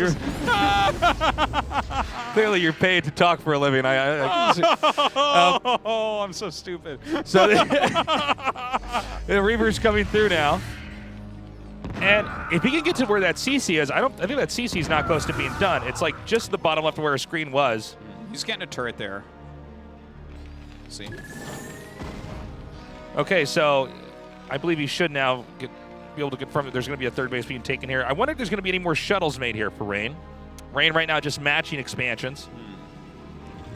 Okay, I don't think he's going to make a second shuttle. But Oh, I think he I will love have the Reaver pylon here. speeds. I think he is going to get Reaver speed. Yeah, that's great. And I think he'll go and try to deny that third base that we were talking about before. Because right now, if you look at what Light has, he can't really do anything against the shuttle, right? So you know, really so micro that heavily. Just a little point I want to touch upon here is that that pylon in the center left forces Terran to push into his own third expansion. Because Reavers and Dragoons can just chase away Vultures or Goliaths all day there. Rain taking his own third. The thing is that this third base for Light would be so much faster than Rain, but he's not going to be able to take it easily. Okay, there's that shuttle speed. Oh, why so handsome. He can drop right in that little nook, right? He could, and I think a siege tank would hit him, but he could get a good scarab off for sure, I would say. But I kind of like him playing a little bit carefully here. He's watching where the entire army is. Like, he saw these Vultures come out, right? So those aren't going to do any damage. Second shuttle. And look at Light just not taking his third. He's actually a little bit nervous about it all. Okay, so I think Rain might want to wait for Light to commit to taking his third base and then pounce. Well, the moment that he sees these Dragoons pulled back, Light will take that third. See, the Dragoons come up, start hitting mines. Light is like, okay, this is the time. I got to get up there onto the high ground, and once he gets like a turret or two up there, then it's completely secured. It won't be broken. But it took him a long time, right? This command center was nearly done when this Nexus started, and the probe's already mined. He hasn't landed his command. So Rain has done a very good job delaying him. Okay, man. Shuttles, 3 of them loading up with Zealots. Now, no matter how fortified a position is for Terran, you can lose everything so quickly here.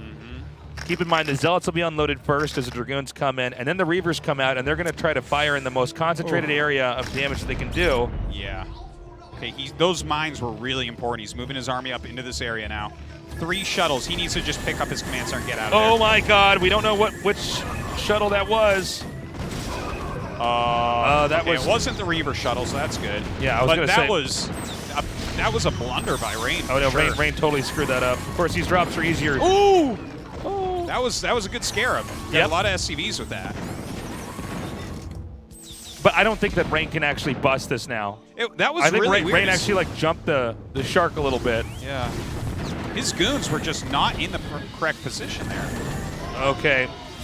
Well, now I think Light has a real shot. I mean, you lose that many shuttles. The game is going to normalize from here. There's no killing each other at the moment. This is a truce now, Tasteless. That's right. All the speed shuttles are dead. This is a no man's land now. That was just such a weird thing he did. He's like, I'm gonna go here, and there's like a Goliath and a turret, and he loses his shuttles. Well, he should have just backed up. I think he thought there was going to be tanks up on the high ground, and then there wasn't, and it's sort of this room where he's like, ah! You know the and funny just thing? Flies in, yeah. If there had been one mine under those tanks there, Oh yeah, everything dies. he would have won the game Yeah. with that terrible move. Just throwing that out there. Yeah, Light is fine now. Look at these supplies, nice and close. Now Light let's- should have his armories spinning. Okay, so do we know of any later tech here for Rain? Is he going to get arbiters or carriers or something? I would be so surprised if he doesn't go right into Arbiter from here. Like, that's what you have to do in this position. Yep, that's what he's doing. Templar Archives, although I don't see the Stargate yet. Yeah, Oh wow, you lots of should throw gateways. that up. Is there any chance he just goes Ground Army and Storm? That would be We've really seen that weird. before. I don't really. I don't like it. I don't. Well, here's the thing: is for me, Artos, I don't really get it. No, I don't get it I don't either. get it, but I guess. Like, but if the Terran is careful, you can't win, right? Well, It's the, like, thing, the thing is, though, is that I suppose with shuttle speed out, some Templars there, you can absolutely just drop them out and then storm everything. yeah, that's And true. a Terran that's relied on 3 bases because he's been in a defensive position the whole time. Yeah, actually, maybe that's the play. Maybe. You know what? I'm changing my mind entirely. It makes perfect sense to me. I Oh, get it does so well. It makes perfect sense to you. Yeah. As I explained why you want to get Templars in those speed shuttles, the beautiful mind music started to play. Yeah, I can see that. I was like, wow, I am just a You're genius. really sold on it now. Yeah, I can't believe it. Oh. I just realized I'm different from everybody. I'm so smart. You're definitely I'm different different, from everybody. yeah. I will agree Yeah. to that portion. Yeah. You know, when I eat my cereal, I pour Diet Coke in there instead of milk. I'm crazy. Okay. Now we have a contain here by Rain. Oh, I don't know about this Rain. Well, he does. He There's just only took 2 out tanks every out in the single front. mine. Yeah, but he's not going to push him back behind the bridge. He says, Yeah. Get back over there. I guess it's good to get him behind the bridge again. But Yeah. He's know. almost maxed out. Oh, there it is. Only me and Rand understand how this works, everybody. Okay, here we go. Load him up. I love that he's taking the additional bases during this. Yeah. The 4th base is crucial. The 5th base is where Terran is on a clock. If Protoss is 2 bases up on you, you really got to book it. You got to start going because it doesn't matter how many times you clear the army, there will be another one. +1 attack on the goons. This is just. What attack do the siege tanks have? So I guess the Stargate later on, I think he just wants to basically have a fight. He's like, come on out, get your army out on the middle of the map, get your little scans ready. Cause Rain has enough to maybe bust this. Yeah. That's nice. That's nice. The vultures are way out of position. Uh-oh, Tasus, I'm afraid. That is... Yep. Well, he's dead now because his vultures are all up Okay, north. Psystorm. He Lightning needed those in beams. front of his army very badly. Yep. He's doing better than I thought he would, considering. He's going to lose all the tanks that are out Yeah. front. Well, here's the thing: is he just has to chip off this area that's on the outside, Yeah. on the map, and already Rain is going to be massing up. And that was so many tanks that were killed. Notice how he made a ton of cannons back in the other bases, so that, I guess not in the main, but the natural, because he knows that Vulture's counterattacking is like one of the only things that could really hurt him. Yeah. If he had everything like naked, the vultures could kill like every pro. But yeah, that was. This is once again kind of like Circuit Breakers, where Light is getting into a decent position, and then he's like, "My vultures are going to do something now," and it's like, well, yeah, if your vultures do something, that's fantastic. But if they're out of position, you lose your tanks. That's game ending. I just can't believe how good Rain is every aspect of this game. It's just like, wow. He's all This right. guy has never been uncomfortable in a PvT ever. He's like, oh no, there's another way. There's a way to do this. Don't worry about it. Light coming out, chasing back a little bit. He did see some vultures into the top right. We'll see if that pays off at all. Rain is able on the 5 bases to max out over and over again so quickly. Every tank is precious. Every position that Terran gets into, they have to be able to hold. We've already seen him flub it once. To be fair, right, his 5th base is a little bit slow. The main and natural are basically mined out now. Oh god, he just started his Arbiter Tribunal. Hey, Yeah. it's still a game, man. Well, I think he was going to get that eventually no matter what, but Yeah. He got he it knows very that the slow, only real threat is a massed up army, unsieged, moving out. And I think this is, and that's why you think he went Psystorm? yeah, I think it's like he wants to hold the game in a certain place, deal with that, and then tech out of it. Well, you and Rain know best. That So. way, well, we're the only guys that understand this. Yeah. I mean, that's why he's going to do the strategy while I explain to everybody here, too. It's just like, You guys are basically a team. that's it. Yeah, I mean, this is what we're here to Taste do. and Artosis are a thing of the past. It's Yeah, Tasis yeah. and Rain.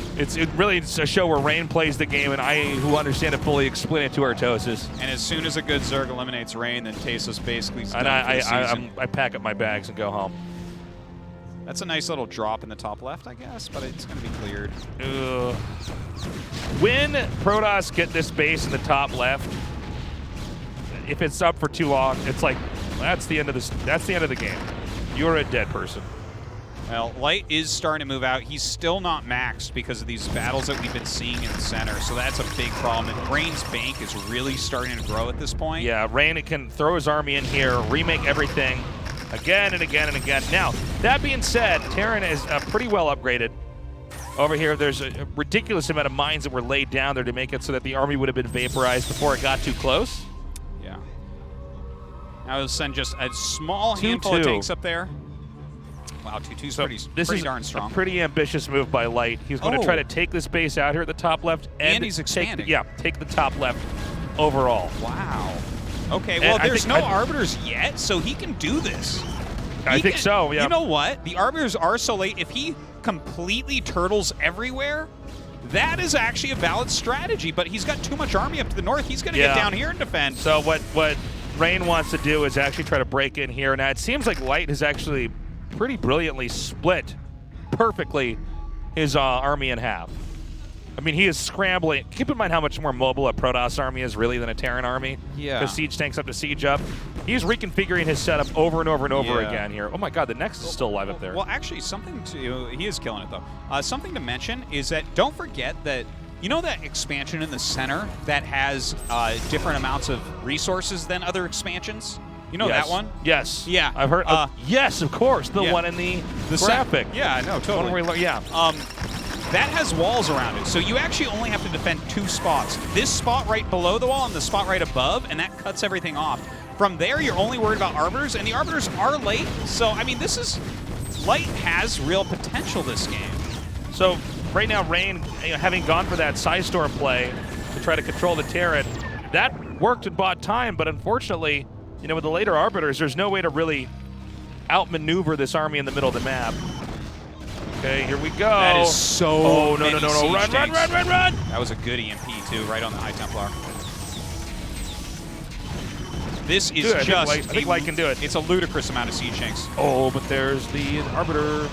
Look at this. Oh my God, some of these Psystorms are just disgusting. Oh my God! That is... How dare you? I think that should only work on bionic units. I think we need a patch. This is ridiculous. Yeah, how does lightning really hurt the tank anyways?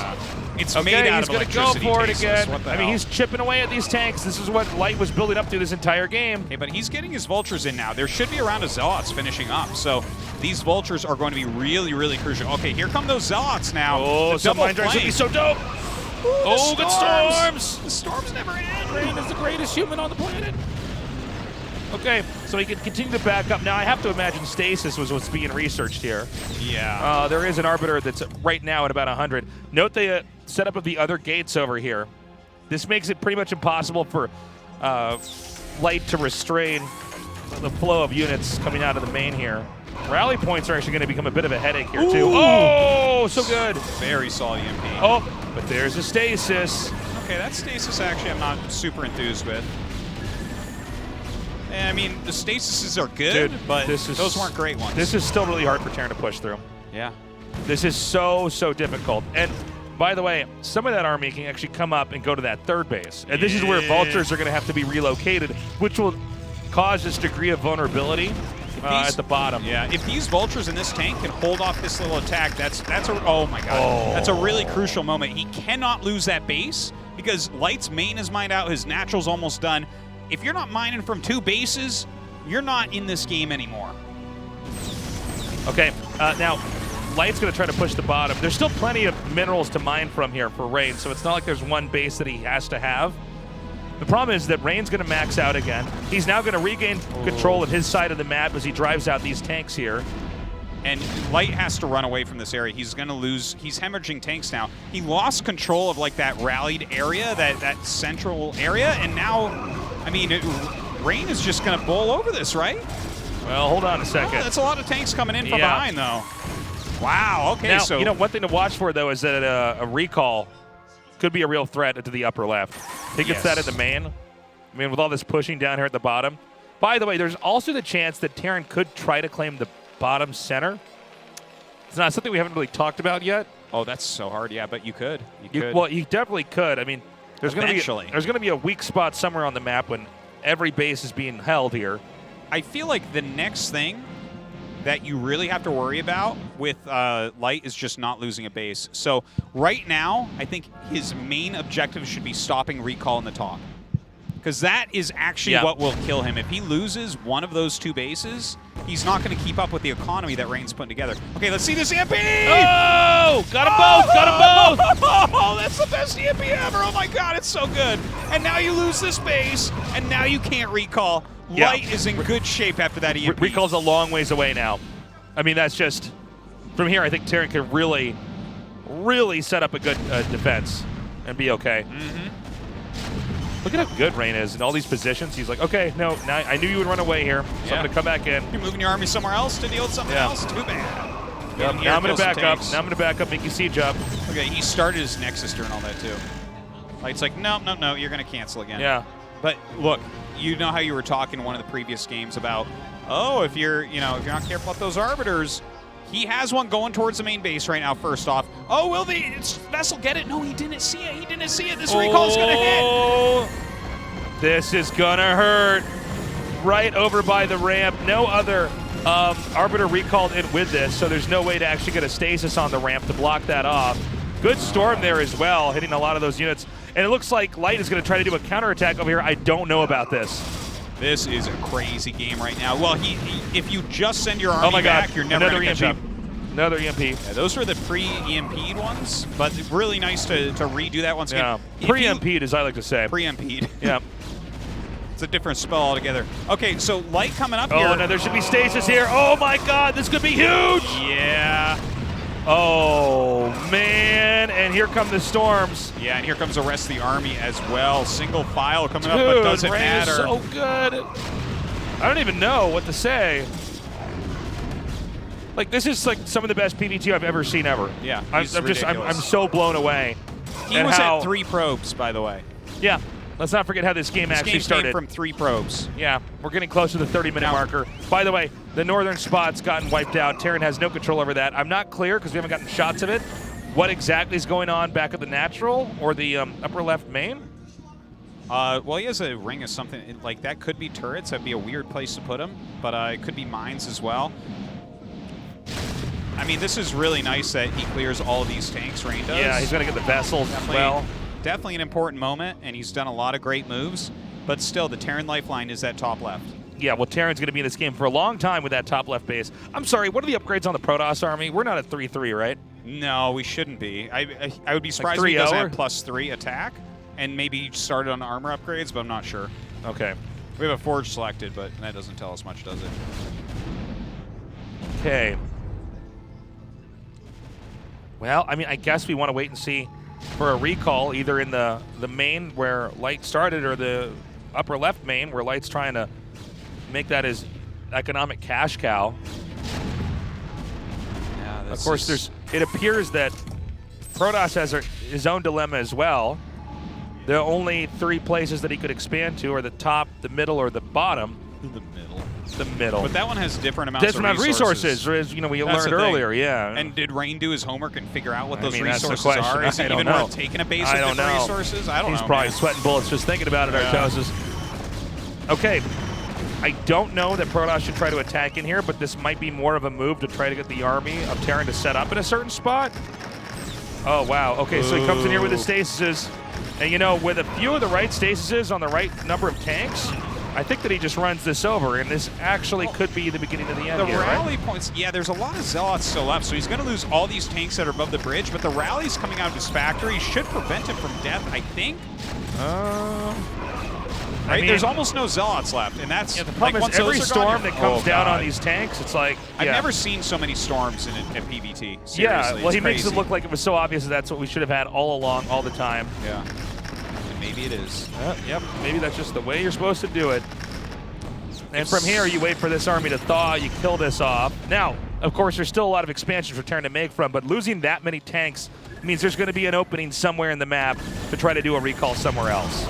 Oh, he actually hits an EMP there. He's getting some shots off with his tank, so he's actually clearing a decent chunk of the army, but more Psystorms. This is just infinity Psystorms. It's so crazy. Yeah, I mean, if the storms weren't here, he would not be able to win the fight like he is. Yeah. That's what's kind of crazy about it. I mean, he's just... Now, the only locations to mine from are the upper left bases, the 2 ones up there. Yeah. Everything else is literally dried up. It's funny, too, because Rain is taking Nexuses at the top to the bottom, but they seem almost to be more like placeholders. Like, it's his for now, and if he starts running out of minerals later on, he'll go down there. Yeah, it's like puts pressure on Light to at least erase him. It's like he's playing Risk in that way. Yeah. Now, is there enough to actually breach this? Keep in mind, there's no factories in the upper left. All the factory units have to come from the very bottom. And I think this may be the blow that is going to eliminate any real options here for Terran. You know, yeah, he lost a lot of SCVs there. If he can save his command centers and the SCVs in the main, though, he can still play this game. Like, Rain doesn't have a giant army. He's been EMP'd a lot of times. The SCVs at the other bases can just be transferred up to these bases, too.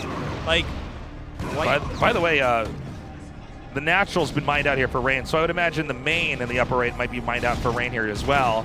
Yeah, that's actually a good point. It was a little bit later, but... Oh my god, every unit's so important right now. This is so crazy right now with the low economy, man. Oh my gosh. Oh, that's fantastic. Yeah. I love that. He has to kill that dude. Misplaced scanner there. By the way, scans are pretty sparse right now. Oh my god, he doesn't even have observers, Tasteless. You cover up the nameplates, I'm like, Tasteless is playing, run his goons into mines. My bad place observers. Okay. He's still mining a little bit. Rain's got Probes no are being money. sent out. Nexus there at the top. But did Rain get a little bit sloppy? You know, those Arbiters getting EMP'd, all 3 of them? I know stamina is a big thing in best of 5s, but even in one game, this is going to be going on, I think, at least for 35 minutes. Well, and don't forget the Circuit Breakers game was pretty long, too. And crazy. I mean, the Heartbreak Ridge game wasn't too short. Okay. Oh my god, Now look at every him, he just knows. He's like, yeah, you're going to be sending probes here. You have to. Because otherwise, you can't mine. And he's going to kill this Nexus with 2 tanks. Good night. Fantastic. Now, maybe Terran will try to expand over there. My bet is that Terran tries to stay back and max up. Now, the bottom base has been taken. The majority of Light's army is actually concentrated towards the upper left due to the push at the 12 o'clock base that was there, as well as the defense of what was the only thing he has to mine from. Yeah. By the way, the gas bank that Light has had for a long time is so high. I hope that he's been making vessels nonstop, because the only power that Rain has left is his spellcasters. Hitting stasises and Psystorms is how he can win this game still. Now, it doesn't appear that there's any plans from Light just yet to try to take out this base. Oh my god, if he got that science facility. Oh, that would be nice. You can rebuild, but it'll take a while. Okay, now he has 3 stasises ready. Ooh. Oh my god. Hot shot Dragoon there. Now, okay, he's actually backing up from there. He knows that going in there could be a death trap. Like, he's just trying to keep mines off the map, keep Terran under control. this was nice. Like, it can feel like Terran can get infinite mines. They really can't. If you can wipe out a whole minefield and then just back up, Terran feels a lot. Look at the mini-map now. The area between the upper left main and the bottom left main. Yeah. A lot less control there for Light. It's very true. It's very true. Okay. So and I'm a big Terran line. By the way, this is Terran 5 can't get infinite mines. 5 Arbiters. Oh my god, that's big. 5. The number of fingers you have on your hand. Most likely. Most likely. Toes on your feet. Most likely. Think about this: a 3-toed sloth. A 3-toed sloth needs his good friend, the 2-toed sloth, That's to make right. 5. That's a lot of Arbiters. It is. And that means a lot of opportunities to do a recall. Oh my. Oh my god, this is the vessel's coming down. He's pulling out. That's so funny. Now, he could do something like kill that base, but that actually doesn't matter too much. It's a little bit of a placeholder. Again, guys, all the factories are concentrated in the bottom left. All the resources for Terran are concentrated in the upper left. He has a lot of units at top left, so it's hard to break, and then his production at bottom left is what he's remaking his army on. So there's also the possibility that if he can't find an opening, he backs off and Protoss takes the top and the middle base. He has something in the which middle. we must emphasize It has has a different number of mineral patches than the other base. And gases even. It's like crazy. It's crazy. No one even knows how much. Nobody is there. knows. The KSL is on the case though. Okay. If he makes a Nexus in that center, Tasteless, He's and I going to think he's do it, going guys. Yeah, that's the hardest place. He's doing that for the fans. That's people basically don't take that. That's usually only used for TVT because the map gets split up so Like, I often. literally can't remember ever seeing a TVP where this base was taken. Okay, hold on. He wants to do a recall here.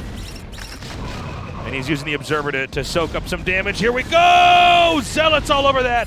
Okay, that was a pretty good He's recall. not done. Act 2. Oh, stasis on the... oh, this is not... This is I not don't think pretty. this is going as well as he hoped. Yeah. That spread is Oh just my so God, strong. did Rain bungle this? Bungle How will it. he protect Rain his... fought back from overwhelming odds against him with 3 probes, Tasteless. Okay, he's going to regroup. Supplies are fairly even right now. Another attack in here. I don't see any Templars, which means this army is just going to start disappearing. Nice stasis there, but the scans, the response with the scans is pretty immediate. Additional Zealots start to flow in here, though. Hey. Okay, he just won that fight. Yeah, he certainly did, but this area absolutely won't be broken. And in fact, with the income he has, Already. he might be able to save those tanks or at least make it efficient.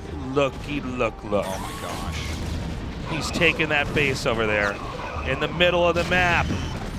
Now, Light has to instantly push for a lifeline to those stasis units before they come up. It's a long spell, but he has to get into position and save them.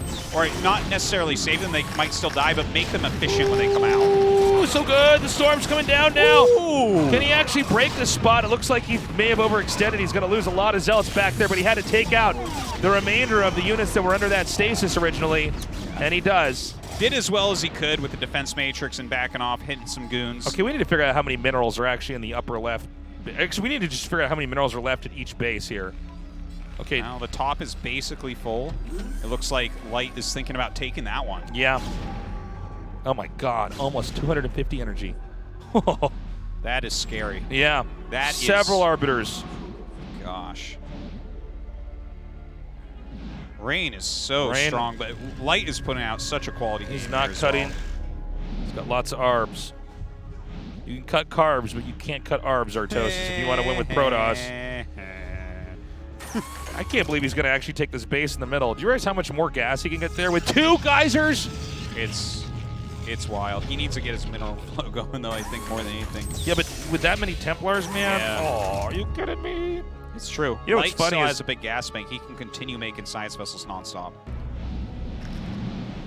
He should go ghost. No, he shouldn't go ghost. Shut up. I think these programmers just to try going ghost. He does not have time for that right now. Fake arbiter. So that was a scout, and if there's, you can't tell if it's a hallucinated arbiter unless you cast a spell on it or look at the damage because they take double damage. But like even if you have detection, you don't know that it's a fake arbiter. I just realized Rain's not maxed out. I thought he was. He's actually at 146. Probably not. These guys haven't been maxed out in a bit now. Okay. Oh yeah, look, he does have just the +3. Oh, did he just do a stasis on that? Yes, he did. Okay, that main is going to mine out. The natural's going to mine out. I don't know, man. I think Rain wants to stay back and bide his time. He's saying, come at me, bro. Well, he has 2 bases centered in this area, right? If Light can push up and take over this area... Okay. He's trying to continuously stasis each of these vessels. The more time he buys, the better it is. Yeah. If Light can just reduce the spellcaster count, the game just becomes his. We're at the point where there's enough arbiters you can just continuously stasis if you're good enough. And he's actually pushing back here. He says, you can't see my observers. Okay. There's also another stasis. I don't know if that's good enough. Keeps getting the Goliaths as well, so he isn't really losing arbiters as of yet. Oh my God, there's just so many stasises. Okay, hold up. Light is nearly maxed out, but I think that enough of the army is actually frozen and can't help out. If he can get this bottom clump. Oh, I don't know if he's going to get that bottom clump, though. His Zealots are gone, which means he just needs Psystorms and Goons to do the rest of the heavy lifting. That is a 6 Psystorm going off, but he's going to lose his last Arbiter, I think, as well. Okay, so he did a ton of damage there, but ultimately the Army of Rain is destroyed. GG! Oh. Yes! Yes! Oh, Tonight is so good. Oh, these games tonight are crazy. Can you believe they have to play again? Like right now? Oh. It's like, all right, sign the paper, Hold get me in the tasteless. game. Hold How me. tired are these guys? You know who's not tired? Our toast and tasteless. I'm gonna have to run around the building a couple times just to get the extra energy out of my system when this cast is done. I can't even. Tonight's games are out of control. Tonight's better than KSL Season 1 already. Yeah. Whole season. This So is crazy. that ZVZ Best of 5 was amazing, but I don't even remember it. You know that Men in Black thing? I did that to myself. Men in Black because yourself. I don't even want to know anything other than this Light Rain series. Okay, so we're gonna be going into Game 4 in a minute. Remember that the loser picks the map. So it was pretty cool. That was crazy. They are having insane games. I mean, we know we talk about sometimes stuff gets so weird in these matches. It's like it's out of a comic book, like it's fan fiction. We never have this ever happen. It's too good to be true. It's happening right now. Light went down to 3 probes that game. Rain did. Yes. That started with a 2 racks rush in the middle of the map to the point where almost every other base was mined out. So sick. Literally a nexus in the center of the map. Yeah. I can't believe it. And it was the right choice. It didn't work because it never does. He just didn't have the right number of resources there was the problem, right? It's a different number, so what do you do? It's all about that base in the middle with its different resources, Arctosis. Oh my God. Okay, we're going to find out what that next map is. I can't believe Light won like that. The thing is, there was a chance that Rain could have still won back there had he made a few different decisions. Okay, Benzene. Benzene. This is an incredible map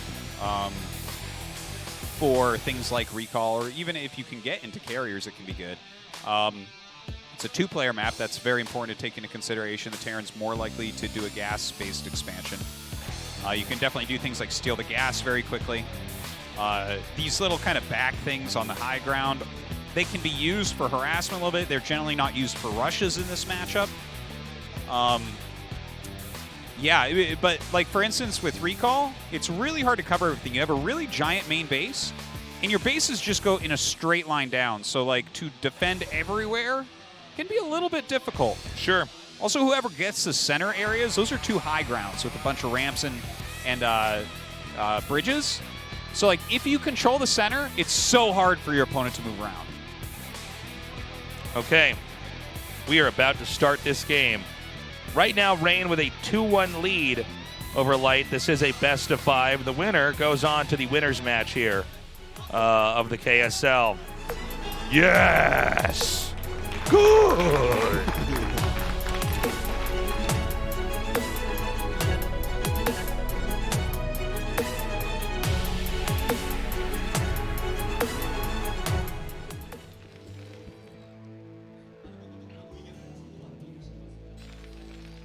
Okay, so it's our Terran player Light in the upper right, our Protoss player Rain in the bottom left. Now, it's a 2-player map, so sometimes we have crazy rushes. I don't think we're going to have it this time, but let's just see. Yeah, there's a lot of buildable terrain that you could try to hide your buildings on. We'll see. I mean, I wouldn't be surprised if we see Rain send a probe pretty soon to try to do a gas steal at least. A lot of people like to do that. Yeah. 2-player maps is just, in general, a pretty good strat. Anyways, I'm excited. I mean, Benzene can give you some big epic games as well. There's a decent amount of expansions. There's a lot of different paths to walk around, you know, where armies can kind of pass each other and do little expansion trades and things like that. I'm excited, man. I'm feeling good. Oh, Light's going to go for a gasless expand. Oh. That's cool. Oh. No, Wait a he's minute. not. He might be going Nexus first. I don't know. This is weird. Well, I mean, like 4 to we don't 11 see a racks gateway isn't a right thing. now, then he is. But I think he's going to make a gateway right now, right? Oh my God. Is this just going to be a 4 to 11 racks? That Oh, is what? so wild. What? Okay. This is not even a thing in this matchup. He is guessing that Rain is going to go for a Nexus first, which he is, and he's going to kill it, and we're going to Game 5. I love my life. Yes. Yes, indeed. Yep, there it is. Unless he makes a forge. I mean, it is I don't hard think- to imagine because even if this Rax is in your main base, if you just do the 4 Marine SCV Vulture attack, you generally can break the expand. Unless Rain has a brain lesion and thinks he's up against a Zerg. And then it's like, oh, well, I guess he won. He's like, huh. Oh, my God, that probe. That probe. That probe. Okay. All right. Yeah, I don't know how the math would be if you spotted the barracks fast enough, if you can make a forge. I don't know how this really works. Yeah, the cannon comes up pretty quick. I think you definitely can. I think it's if you have a Zealot, you can kind of make it chased up and then throw down cannons. But the cannon is, if you're doing a gas expand anyways, you don't care. You're just like, okay, I don't rush you. I just lay down mines and take 3 bases. The lack of a barracks here and just the timing of the factory, will Rain just know? Huh. I think he does. Hold on, he's going to scout this. Now he's like, okay. See, the Marine just turned around. The Marine was going towards the main, and he's like, oh, is this how we're playing? Okay. Okay. So he is going 2 gates. So he's going to make a couple Zealots right away. Yeah, the problem is that this Vulture that's going to come out, if microed perfectly, a Vulture will just beat Zealots and never be touched. Yeah, not just that. When you bring your 6-7 SCVs, if you can do a good SCV block against those Zealots, I mean, Marines deal damage pretty quickly. Yeah. Okay, now he's going to have to use the position of the probes to try to drill this. Okay, he's actually doing a lot of damage to that Marine in the back. Yeah, he is. This is good micro. This Marine actually might end up dying.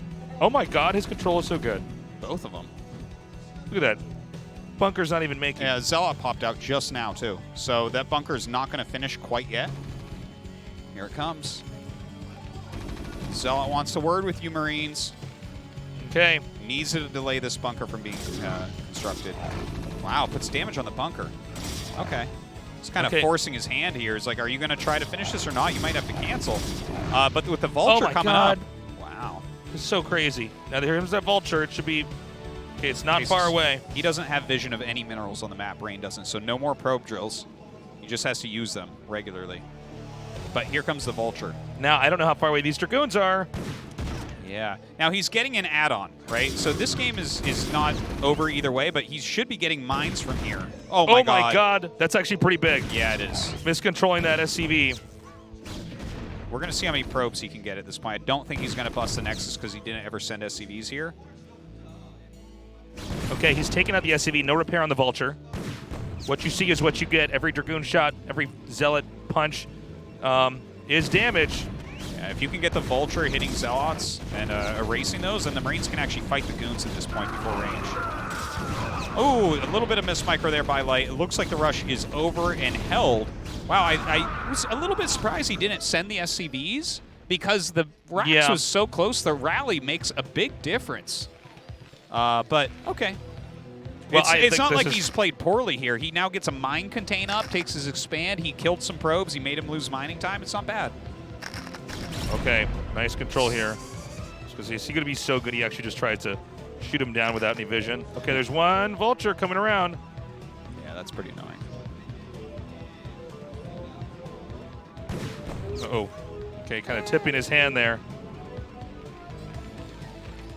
Now, is there any clear disadvantage for the Terran, though, Ro16? I mean, the Nexus did get up. He can remake those probes pretty quickly. He is going to get a Robo out. He does have enough Dragoons to basically hold up any kind of crazy attack here. You know, you're completely safe as Terran here. Really? The mines contain Protoss for quite a bit. Your scan will be up in time to tell you whether or not you have to block a Reaver. And you're getting a really, really fast upgrade. So the game kind of normalizes. Yes, Protoss has a little bit more economy, but you're going to make up for that in other ways.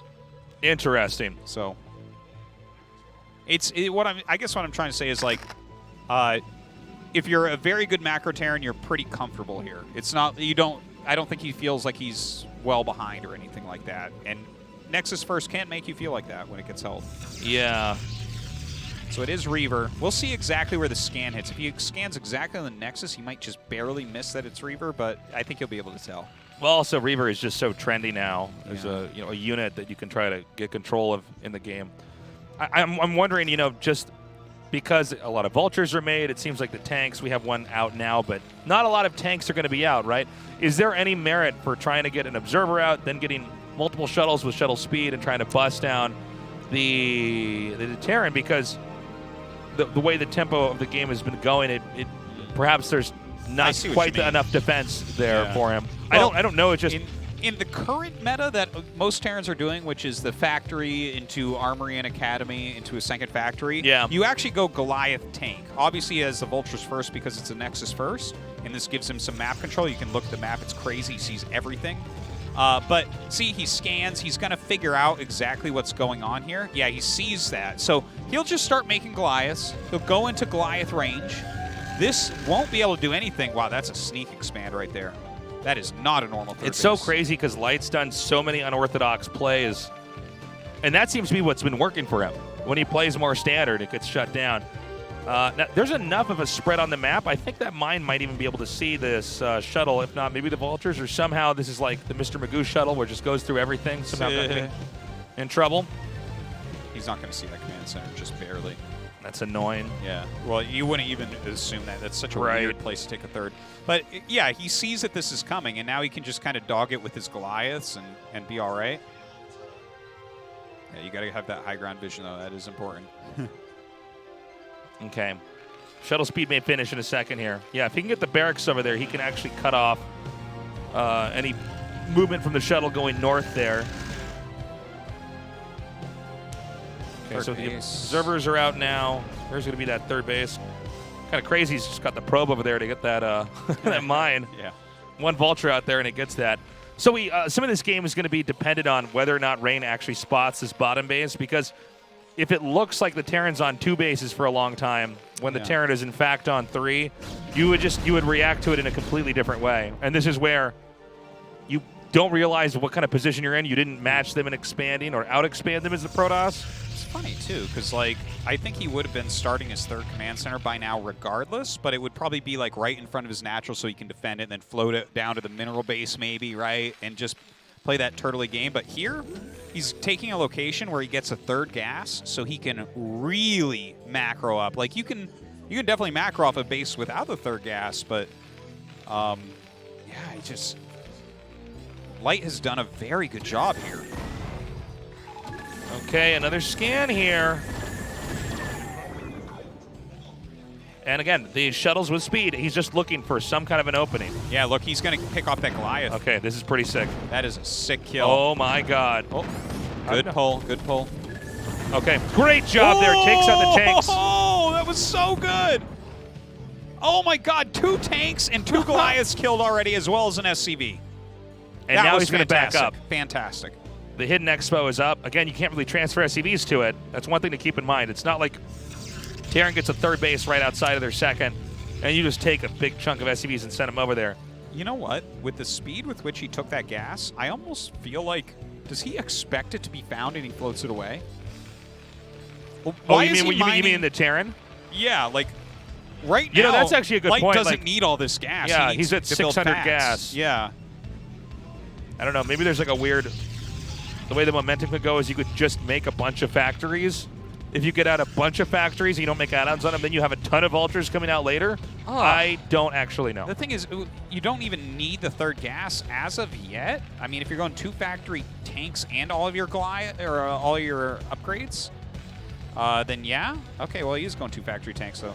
I guess so. But yeah, I don't know. It's just a little bit weird. He like prioritized gas higher than you normally see. All right, this speech. Look, he's like, hey, where's your third base? You should have a third base. It's not there. Yeah. So when you're Protoss, you see just 2 bases, you're thinking, okay, there's a serious push coming out here. Now, the fact that Light's got this base down here at the bottom, he's just milking this for all the extra resources it's worth. Yeah. Where the Protoss might over-defend. Makes such a Oh, he's about to spot it.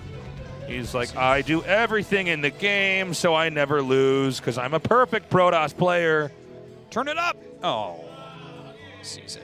Okay, yeah. those Reavers should be rocketing back here, right? Or maybe I'll just send the goons to kill the command. Getting a command kill right now would be big. Yep. So, yeah, when this gets spotted, you lift and you run away. I believe he did start another command center at home, by the way. Okay. So it's not the end of the game to lose this. It obviously is no fun, though. This is when you pause the game as Terran and go, you're a hacker. You never would have found this. Oh, Rain's so good. That's good. Good stuff. Okay, so that was actually a pretty severe punish Yeah. on that. I mean, he basically killed everything. It was So- finding a good amount of time, though, right? And you know, he got a lot of gas out of it. Yeah, that's true. I don't know if that's going to help him, man, with his 1,000 gas in the bank here. I mean, to lose all the SCVs, a lot of times the SCVs are not all killed, you know. Yeah, that's true. And He definitely wanted to save those. I mean, math, I think it's a little bit fuzzy on that, but if we look at the supplies here, 144 to 104, I'm wondering if there's a chance that Rain can just come through and actually kill everything. I mean, look at this. My God. All those vultures are going to be picked off because of the scarabs. These Reavers have just been out of control this game. Okay. Now, I mean, there's not really that much over here. It's like 3 vultures. I mean, there's at least over a dozen speed zealots, right? I mean, doesn't he just come in here? Oh! Yeah. He's not using that other control group, though. That one. Yeah, that is definitely a big deal. He's not using that. Okay, no, I think this is the point where the sneaky Terran scum that took the hidden base gets punished. Well, this game didn't go quite as well for Light, did it? But yeah. he had some nice moments in the game, no doubt. I think he made some odd choices with that hidden base. Okay, well, he's lasted a little bit longer here. Yeah. Well, let's see the next wave that comes out here for Protoss. 3 tanks is what he's got for now. Yeah. I don't know. It's weird because at the moment, if you're doing a build like this, right, with the speed of the third base that he took, you're going to max out by about 13 minutes. Correct. And he was sitting at like 92 supply or something. I know the Reavers did some, but it's not like they killed a bunch. I feel like his factories were a little bit late. He was over-prioritizing gas at the third base as opposed to minerals. These things make a difference. Your factories get added later, you have less rounds. Well, I gotta say that defense matrix actually, at least, is gonna draw this game out a little bit longer. Yeah, you know, getting some harass done. Good harass. Yeah. No, I mean, this is Rain doesn't have a ton of supply right now. He used it No. Kind of weird that inning though. He didn't quite attack in with everything. What upgrades is Light on right now? Oh, I don't know. Did he start 3-2 yet? He was really on top of his upgrades. He should have 3-2 started. It just occurred to me how good storm drops would be on this map. Oh, you're with right. everything having a my gosh. a Lost Temple high ground. Yeah. People are like, hey, remember Lost Temple? And everybody's like, yeah, that was like one of the worst maps ever made. He's like, well, now I have one where every base has a Lost Temple problem on it. I heard you like SCVs. Yeah. Not anymore. So, I mean, if Light is going to ever get a win here, he's going to have to hold off a variety of different attacks here from Rain that, by all measures, should do a lot of damage. I mean, he's going to have Storm Drops ready. He has Arbiters out, so that means both Stasis and Recall are going to be a threat. If he doesn't already have the upgrade, it's going to be a problem later on. Rain is also continuing to outgrow at a pretty terrifying rate here. He's getting a 5th base, and there's no real clear opportunity to punish this. Oh my God, Jesus. Oh, that was a catch and a half right okay, there. you know, I mean, if Light can keep having plays like that, this game is going to go on for a lot longer. Yeah, the next scary thing is Recon. Look at that. He's immediately laying down his mines. He has a few turrets up, not enough to stop an Arbiter from coming in. But if you can force him to recall on the mines, that's the next best thing. And sometimes even better. I'm curious to see how Rain's going to handle this. I mean, it's too bad that his Templar and Shuttle were taken out, but these are not, economically, these are not real risks that he's taking. He's ahead. It doesn't cost that much to have the shuttle. Yeah, we can't go back to that shuttle being killed and say that's when he lost the game. Certainly not. But Rain is basically about to max out. Now, the 4th base for Terran, that is overall a big problem just in general on this map. Can Terran expand all the way down to the bottom right? Yeah, you got to control the bridge area that's below you there. You know, one thing about this map that makes it different from Fighting Spirit is in crossbots on Fighting Spirit, you can take, let's say you're in the bottom left, you can take the left and the bottom base. You can get on 4 bases easily that way. There's only one 4th base here for Terran.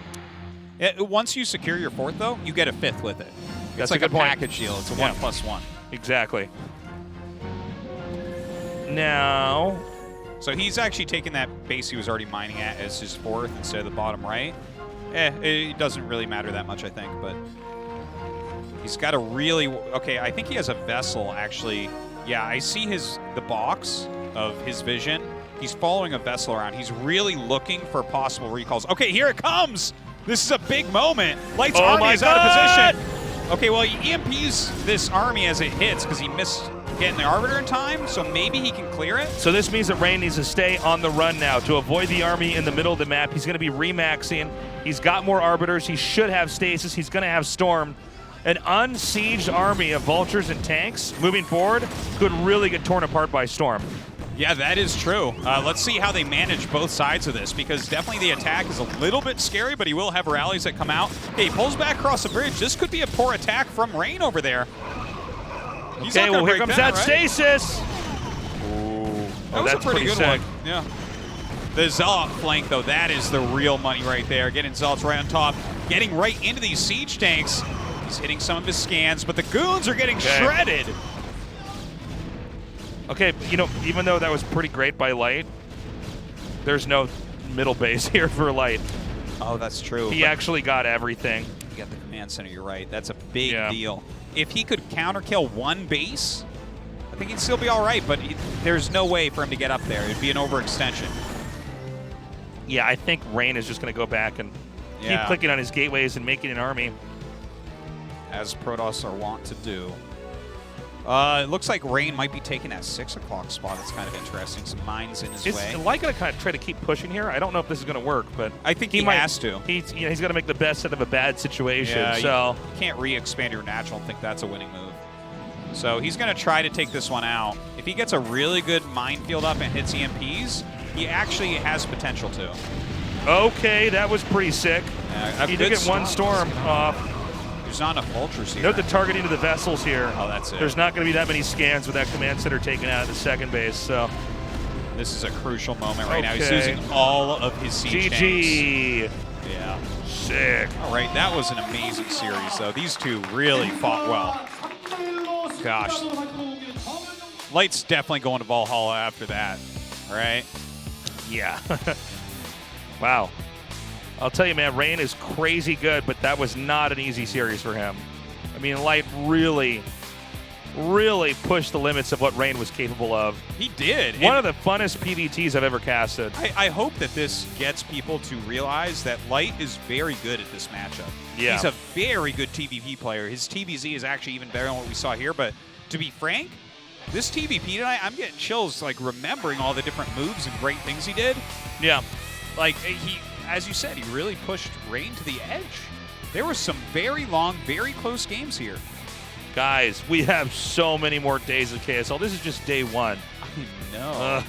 What is there? It was like 16, 17 days of this tournament? I don't something know. like that? I actually literally don't know the answer, but it's a lot. So this is our results for today. What? There was a ZVZ today? I don't remember that. Oh, my God. Action where? Who are those guys? I would say I don't care, but I do, because I feel that like series was I feel amazing, like too. the first match is just a question for what happened. It's like, action where? It's like, well, it's in the bottom part of the graphic where Light fought Rain. That's where the action was. Wow.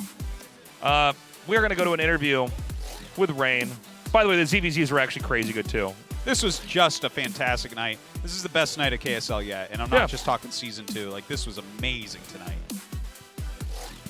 Okay, so we're going to be going to that interview momentarily. The great translator, G-Clef, is here, holding his translation scepter in one hand, ready.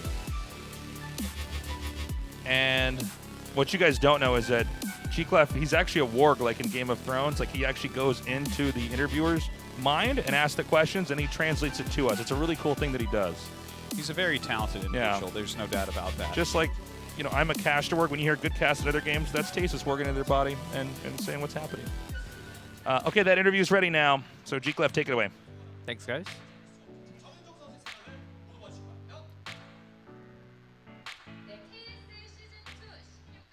And welcome to the second match of Group A. We're going to have an interview with Rain. Congratulations. Yeah, the win on the opening match today. Let's hear how you feel right now. First of all, PvT was actually a favored one that I wanted to have, that I had confidence going into, but I had a lot of long games, and it was actually really tough. But it's great to go up, of course.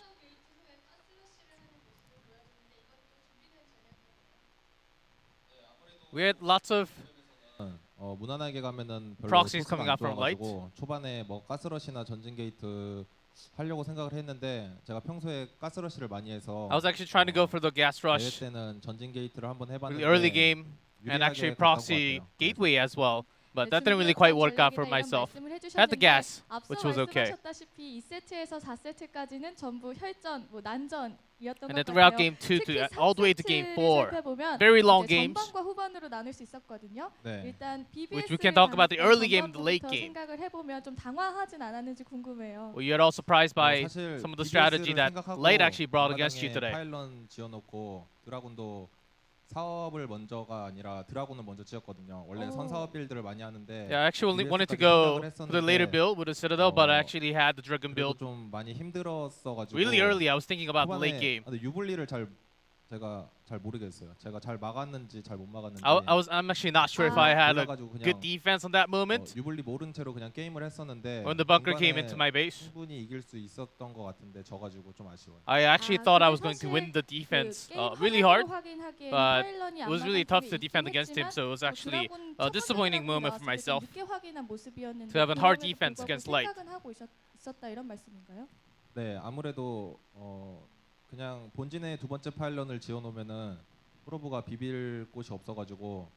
If I have a second pylon, it's actually really hard for the probes to actually go around. 안 해가지고 힘들었던 것 같아요. So I think that was the reason why it made everything really hard, because my pylon was destroyed. 이제 승자전에 올라가게 됐는데 아까 But now you're 한두현 in the 선수가 winners 했던 얘기를 match. 들으셨는지 모르겠지만 정윤종 선수가 올라왔으면 좋겠다 이런 말을 And where 했어요. actually 어떻게 생각하시나요? mentioned that he would he would like to face against you. 듀얼이는 He's always about the 원래 talks. 다 자신 He just 있어 talks 해가지고. whatever he wants, but 근데 저도 듀얼이가 좋아요.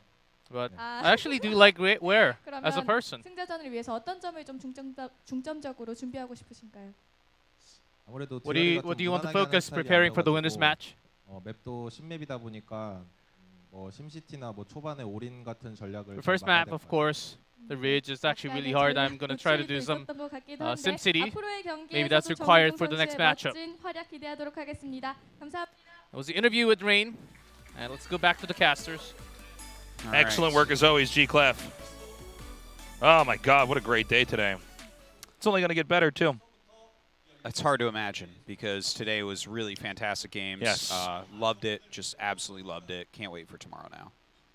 That's right. We're back here tomorrow, man. Less than I wish 24 you could hours. just take a syringe out and just like inject me Yeah. and I just fall over and I wake up like yeah, 20 as hours the later. intro's in. Yeah. Yeah, and I just stand up. I'm still Just in a the little right bit of clothes. brain damage My from that makeup's syringe. already but done. Like yeah. everything's fine. Yeah, it's good.